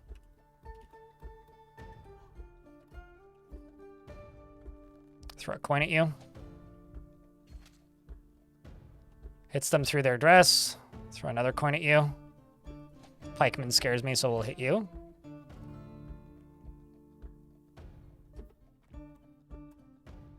I wonder what my throwing skill is.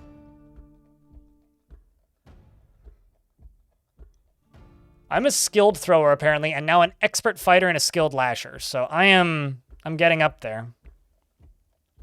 You wanted to butcher it? I don't think you can butcher body parts just in general. They must withdraw. Oh shit, they're retreating. They are retreating. Aren't you the one that can't breathe? Well, withdraw from this. You can get an attack of opportunity on their right arm if I whip them. They drop their shield. I'm gonna grab this iron shield and then throw the shield at them. The most natural thing to do. Heh! It hits them and it bruises them. I've routed them.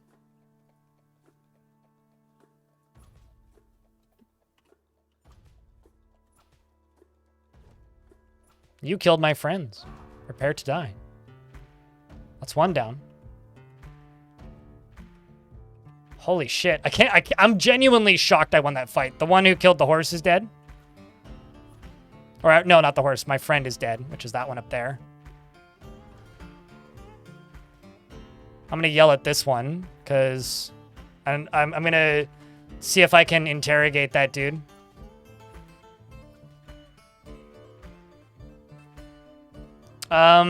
the only no combat options in the vanilla game is being a bard, or a trader, basically. But adventure mode isn't quite just a murder hobo simulator, but it's pretty close to being more of a combat-focused game. Basically, the way adventure mode works right now is you can do the jobs of the people that show up as visitors in your tavern, basically. Cease hostilities. You spat at me! What a guy. Ha! He spits at me. But does say I will fight no more. Who's your master or boss? I have nothing to say to you. Seems unconvinced. Now he wants to fight again.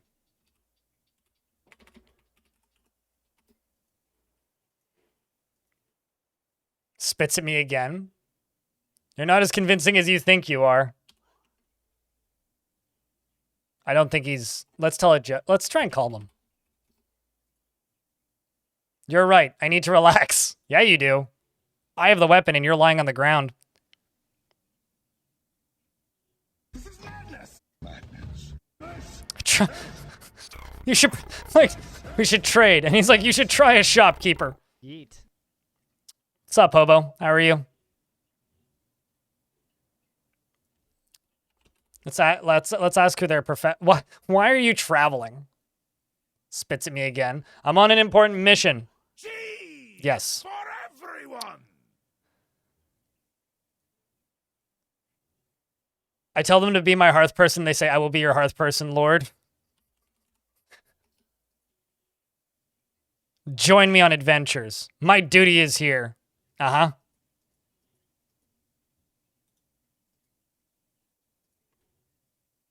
Who's your master or boss? I must take my leave.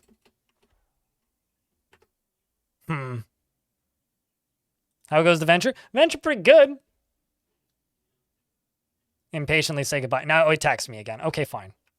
Fine then. If you insist on dying, I can assist you with this.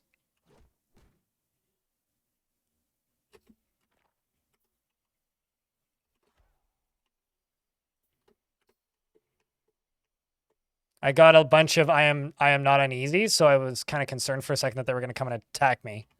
I'm just going, I bit them. Okay, hold on. Let's grab you by the throat. First, I'm going to shake them around by my teeth, which tears apart the skin.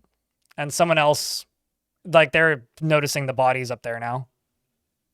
Place a chokehold on them. And I strangle. They pass out. Continue to strangle. And I continue to strangle. And I continue to strangle. Then I do the most logical thing ever, which is I spit on that location.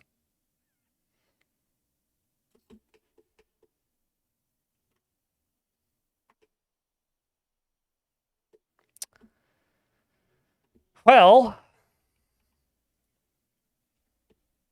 I'm not sure if I'd consider that a win, but I'm now an expert fighter.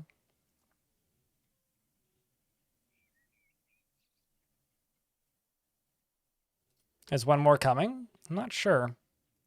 So the game just crashed. That blows.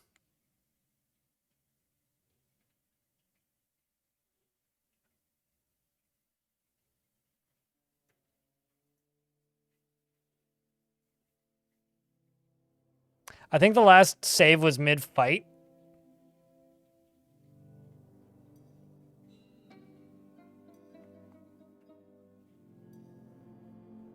No, well, that wasn't the entire army. No, that was one small group of the untrained recruits. Okay, so my friends have already died at this point, I think. Okay, so this was while I was in the midst of running away. Well, that's not so bad. I'll just try and end up in the same ending, basically. I can't save my friends because I saved mid-fight. I'm saving basically every 30 minutes or so.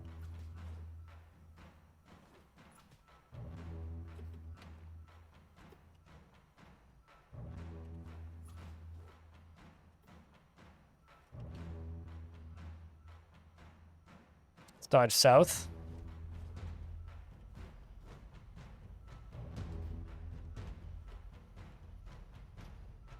South. Winded. Cannot breathe. Okay, so you're dead. Let's throw some coins. This won't take too long. I'll just save whenever somebody dies. We'll do it that way.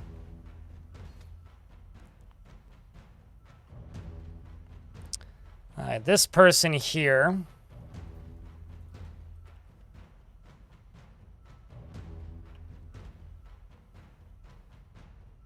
Strike you in the shields. Or in the neck, rather. I need you to drop your weapons. Strike you with the shield again. Twists the elbow. It's literally the Morningstar person is the one that killed my good friend. Or rather, my ally. Left hand is the one I need to be hitting. There we go.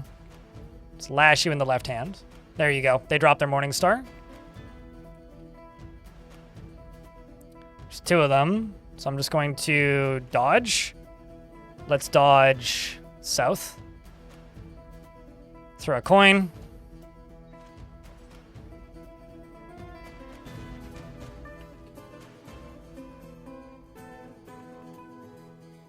Killing them with coinness, more like.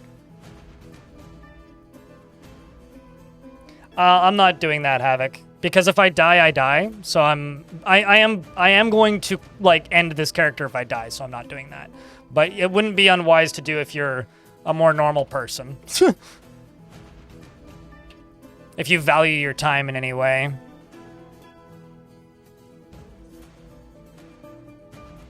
Because this adventurer hasn't actually died yet. You kick the concave nose bridge maceman in the right hand with your right foot, and the injured part collapses. You can probably just bump attack you until the others get here. Check move speed, we're fine.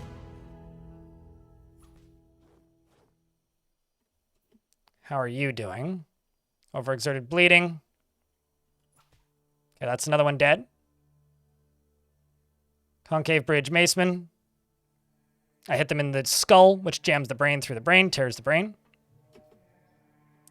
This guy here needs to be gone. Let's just dodge south. Wait a turn. B. Dodge south. Throw a coin. Put away my weapons. Wrestle. Grab your pike. Gain possession of the pike. I'm gonna strike him in the head with your own pike. Oh, I missed. Okay, well then, since I missed, I'll simply throw the pike at you. Ha! Look at that! The spinning pike strikes the pikeman in the right hand, and the severed part sails off in an arc. What are we doing now? I'm trying to fight an entire army. And I lost my two companions and my pet horse. Are you dead? Faint, heavy bleeding. You're probably dead. I'm just going to save here.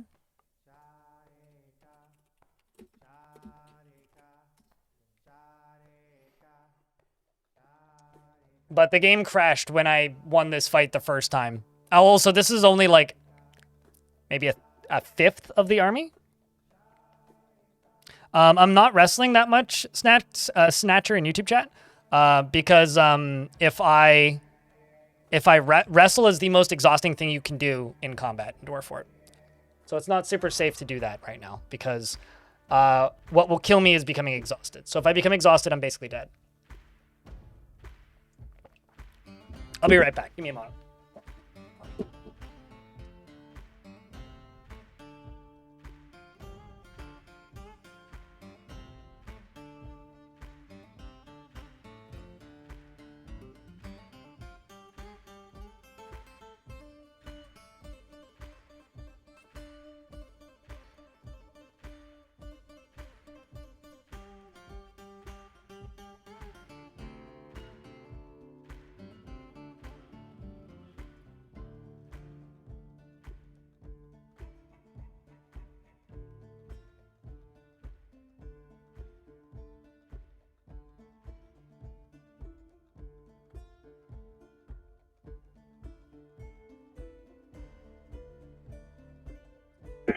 back. Sorry.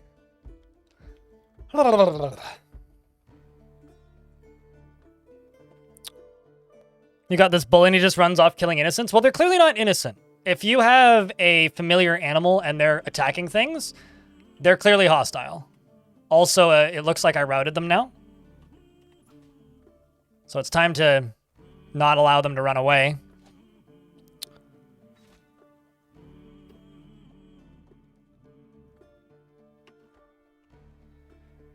All right, let's slash you.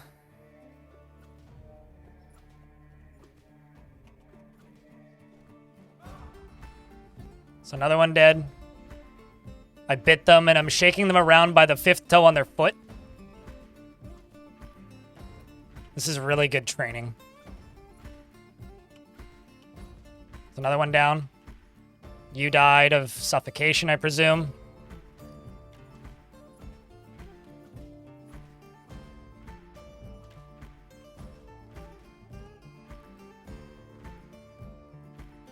And the frail pikeman says, I've improved my dodging. That was satisfying. Are you sure about that? I don't think you're dodging very effectively.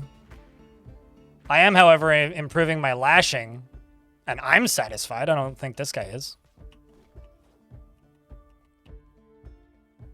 I bit him and I'm shaking him around. Let's just keep shaking you around. Keep shaking you around. Keep shaking you around.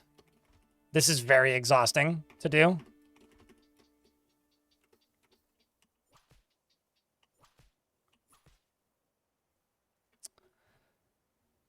All right.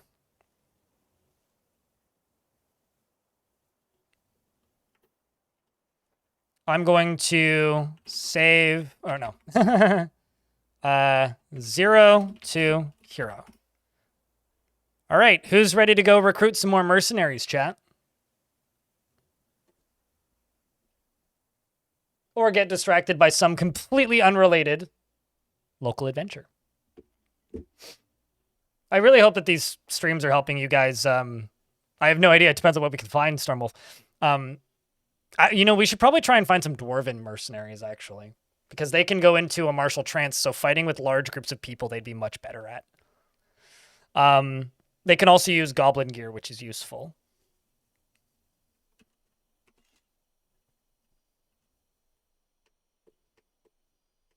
Okay, I should walk away in this screen. Okay, we're getting grim satisfaction now, too.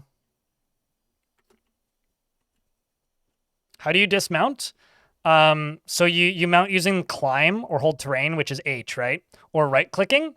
If you want to dismount, I think you can right-click yourself to dismount, or you can click this to dismount, or you can just simply jump off by hitting J on the keyboard or clicking the button. And don't worry, it took me about 5 minutes to figure that out the first time I played adventure mode.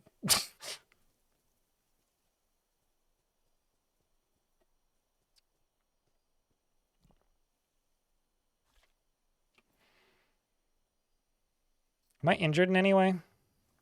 No. Okay. Am I out of water? Guys want to see something cheesy?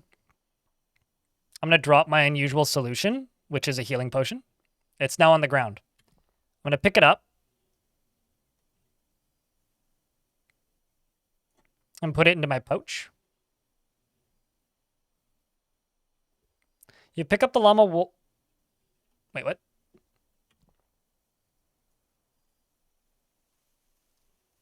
Oh, I see what I did wrong. Get the unusual solution is what I need to do.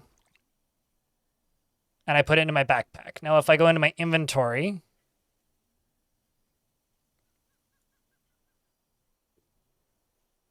Oh, shit, did they fix it?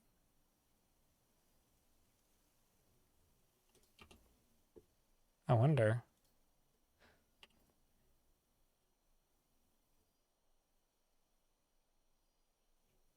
Place my pouch into my backpack. Pick up. Actually,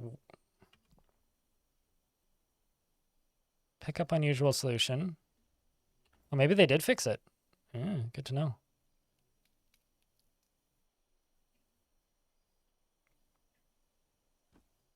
Oh, I see the problem. I've got some items in items. Let's remove my pouch. Let's remove my...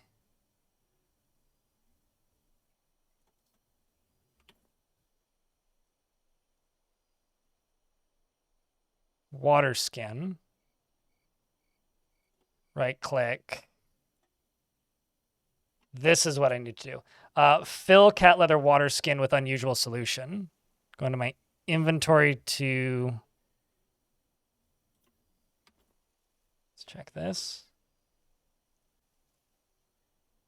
I think they fixed liquid duping, which is a good thing, but I'm kind of bummed. Yeah, they did. They super duper did.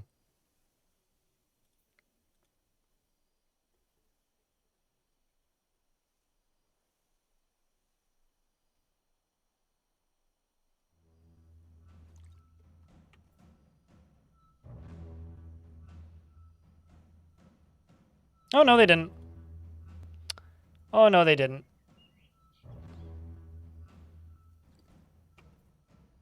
Yeah, okay. So I filled the backpack with the unusual solution. Now I have 49 unusual solution. There we go. That's what I was trying to do. Okay.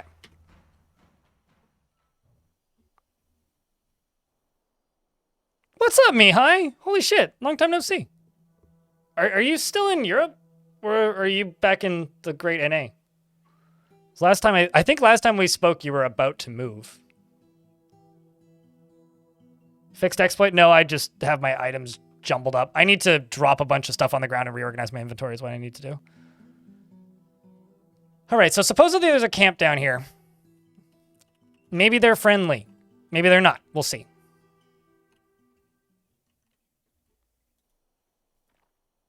They're unconscious. At least this one is. There's a pikeman down here. Great listener.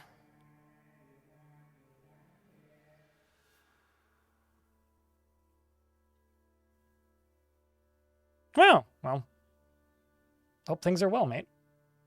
Also, hi, Bobtron. How's things?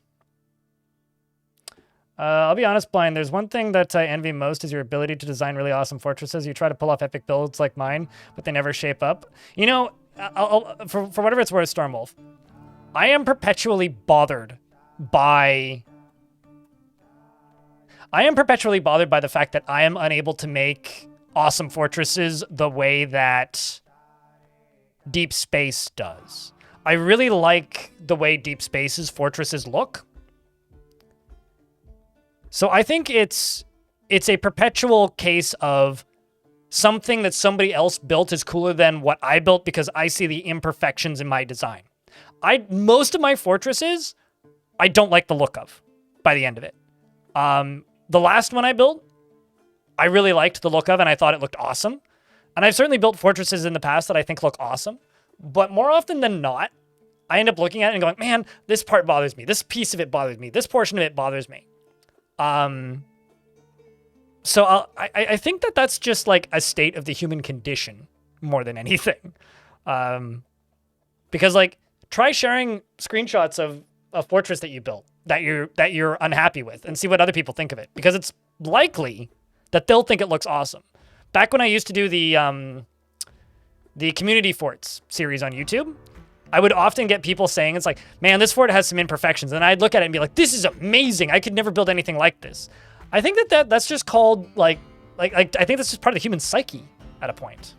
The curse of perfection. Exactly. Yeah. Like you always see the flaws in your own creation, right? Like every artist or painter, like every painter that I've ever spoke with, like my aunt, for example, she paints. I'll talk about a piece that she painted and I'll be like, man, that looks awesome. And she'll just be like, yeah, well, you know, I could have done better in this way, and that's why I did these 3 like oil resketches where like I redid my own painting because like this bothers me, etc. In YouTube chat it says yes, I have the same problem with my Doom maps. You know, like I don't know if I'd call my fortresses art. I think that's pushing it a little bit, but like you talk to any music producer and they'll talk about how they could have mastered something better or how they were unsatisfied with a certain thing.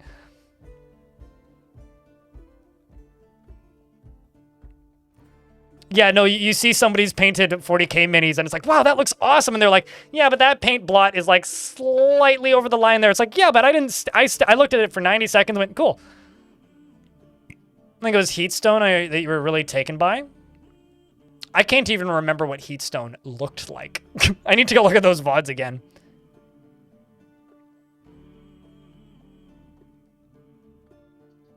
What was that the last Steam version one? Was it, so that, you know, I do so many volcano forts, like that's not very, I know that it's the VODs are on my channel. I'd need to go look at what it looked like. I'd say like the last thing that I built that I was truly 100% satisfied with was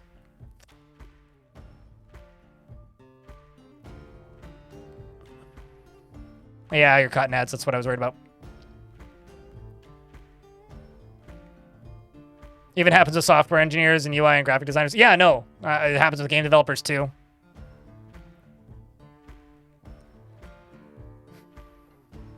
Paddleboat's boat looked really cool. I wasn't a fan of the outskirts of that fortress though, because like it was a bit square.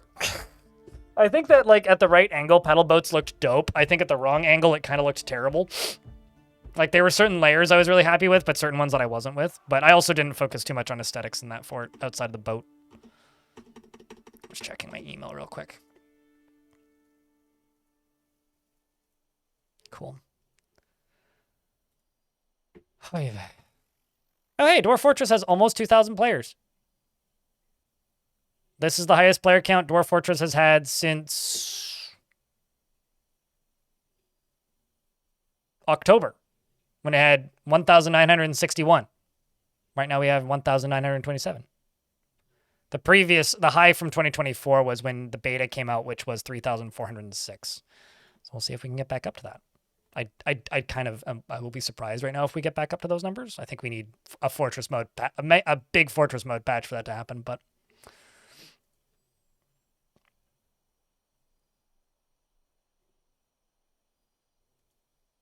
the fort he feels best about was Cog because he couldn't look around it at a whim.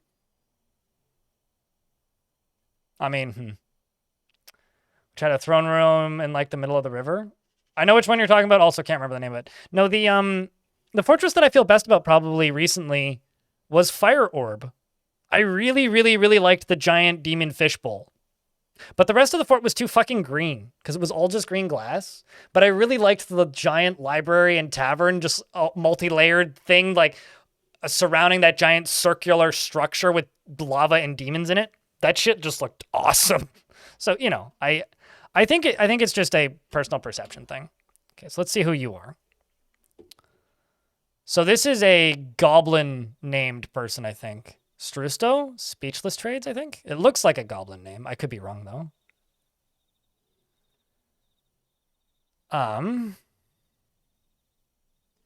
What is your profession? I am a soldier of the commander Birod Freeveiled, and I would give anything to be away from here. I can't stand the boredom. Who is that?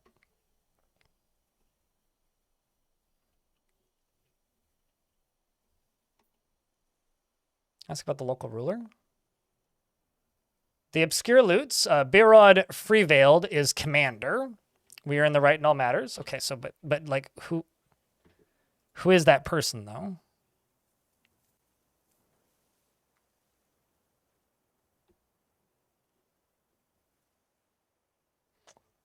See how listeners feeling. It's about somebody. There we go. Birod Free.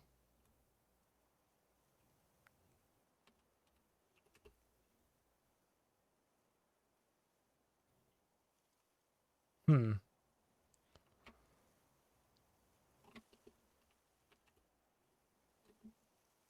so I know literally nothing about that commander. I wonder, is it somebody I can see?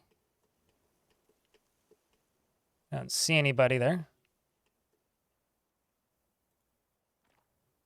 Well, they're skilled. They're armed. Well, screw your commander.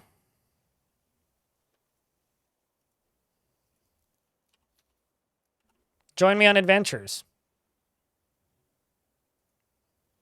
Adventure, I'm thrilled to join you. Ask him to become my hearth person. This is an honor. I shall accept you. I am now your lord. Uh-oh, my hands are full.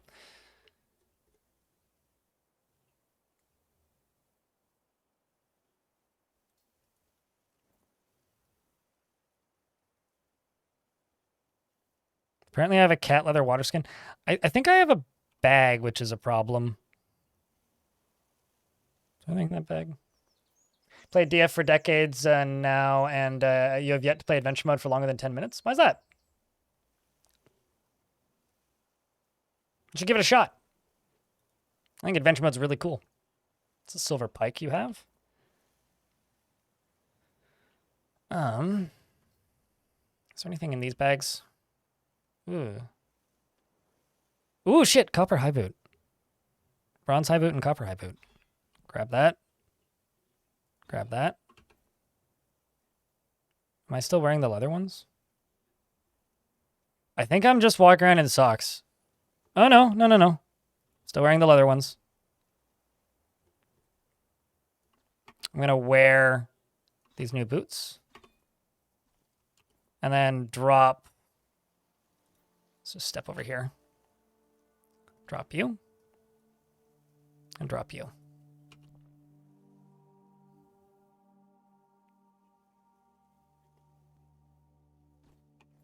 Let's wear those trousers. What else do I have on my legs? I still don't have any proper like chest armor. Is there a breastplate in here? Oh man, that'd be so nice if there was, but there isn't. I'll take those coins though.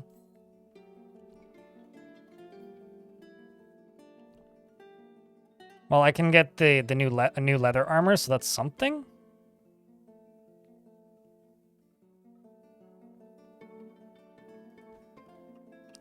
Let's remove my very damaged water buffalo armor and put on the new one. Drop the old one. I'm also going to grab this buckler.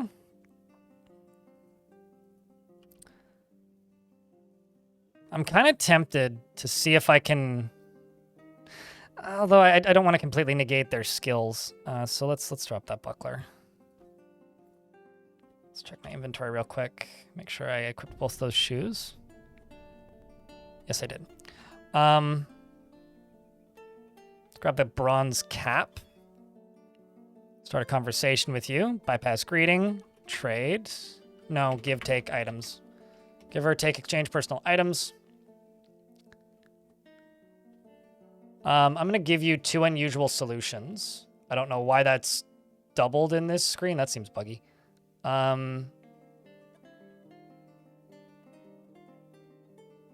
Give you this and give you this. Give. There you go. Now you have head armor.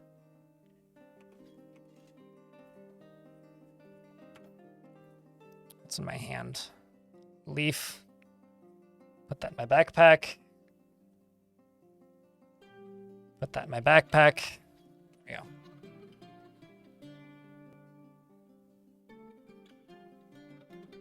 Start working on a giant bridge for it and managed to find a ton of quartzite, so you're using that as part of it. There you go.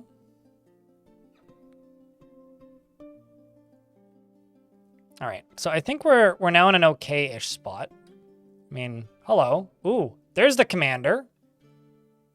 Great listener. Hello, I'm Birod. What do we do with this commander, chat? Apparently, oh, you're a talented pikeman. I should try and get this guy to join me.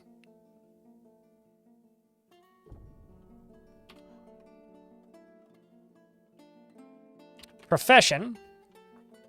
I'm commander. I was a jeweler for 21 years of my life.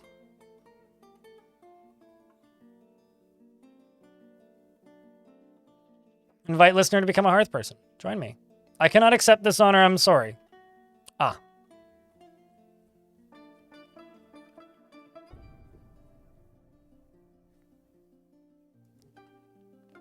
They have no family to speak of.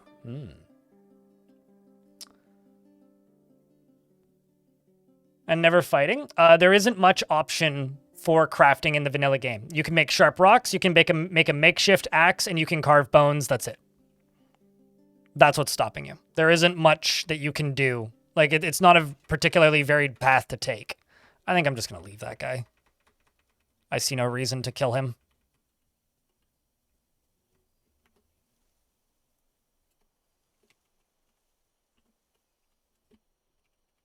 So without mods, there isn't much in the way of crafting and life simmy things you can do in adventure mode. With mods, there's plenty of stuff you can do. So if you go look at the workshop, there are mods that allow things like leather crafting and metal crafting. There is nothing stopping you, however, from being a world-famous musician and bard that avoids fighting. I mean, like I said, they're like, hold on, let me just find that mod, because like I've seen it. It's been on the workshop for a bit now.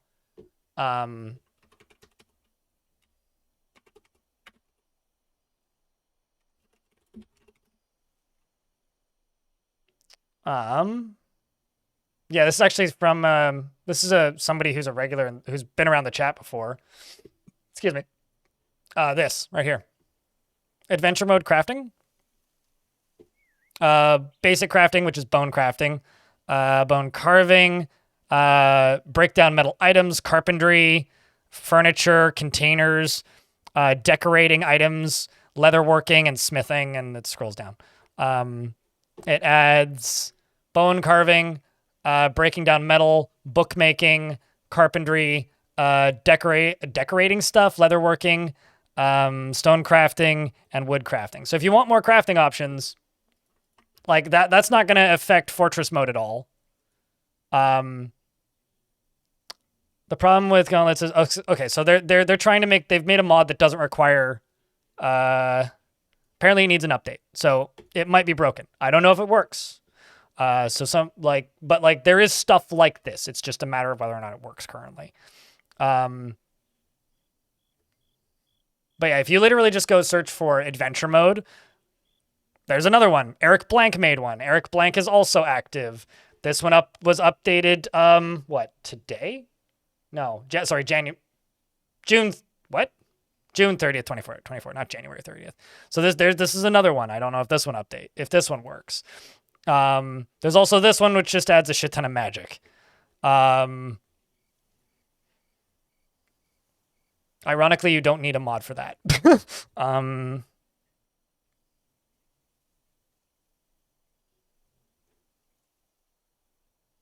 Anyway, yeah. There's plenty of mods out there already. EBS adventure mode. Could you link it in chat, Xylene? Because like those are mods that I would install, because that's not going to affect Fortress mode negatively, but would actually positively affect adventure mode. The only problem with me streaming with mods though, is people are going to ask, oh, what mod is that? And then I'll tell them, and then I'll be like, but you have to generate a new world to use it, which kind of blows. It's like, I don't really want to just be the bearer of bad news. So there's a bunch of dwarven helixes. Oh, there's a goblin helix up there. I think, what is this? It's a goblin camp. I think we should try and get some dwarves as allies. Do you guys want me to head east or west to the dwarves? Because there's dwarves to the east, and then there's dwarves to the west. Yeah, but if you've played in the same world for 7 decades in game, and you want to keep playing in that world, and then I tell you, hey, in order for adventure mode to be better, you need to have this mod, that sucks.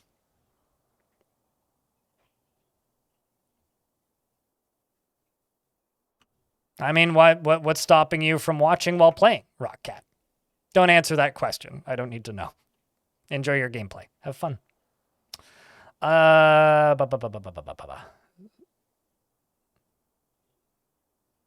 Fine. There's nothing stopping you from being a world-renowned bard that avoids fighting. A certain Toadman bard I beg to differ. I mean, there's nothing stopping you, but if you avoid fighting, you might get beaten to death.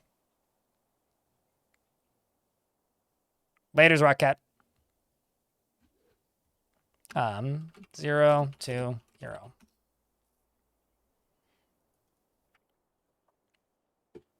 Let me just see which one this is also. Oh, it is Eric Blanks. Okay. I didn't read the name of it. So Eric Blanks lets you tan a hide, make charcoal from logs, make ash from wood, make lye, make parchment, bucket of lye. Wow, that's lots of stuff. Smelt gold, wood crafting. Holy shit. First comment, how the fuck do you get logs? You chop down a tree with an axe. I know they can't hear me in the Steam comments, but I'm just gonna say it anyways. You chop down a tree with an axe.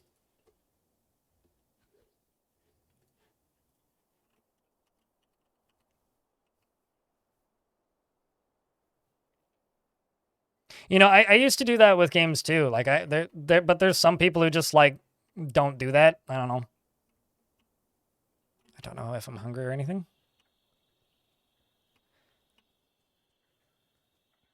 Is this Untamed Wilds? I wonder. I don't actually know.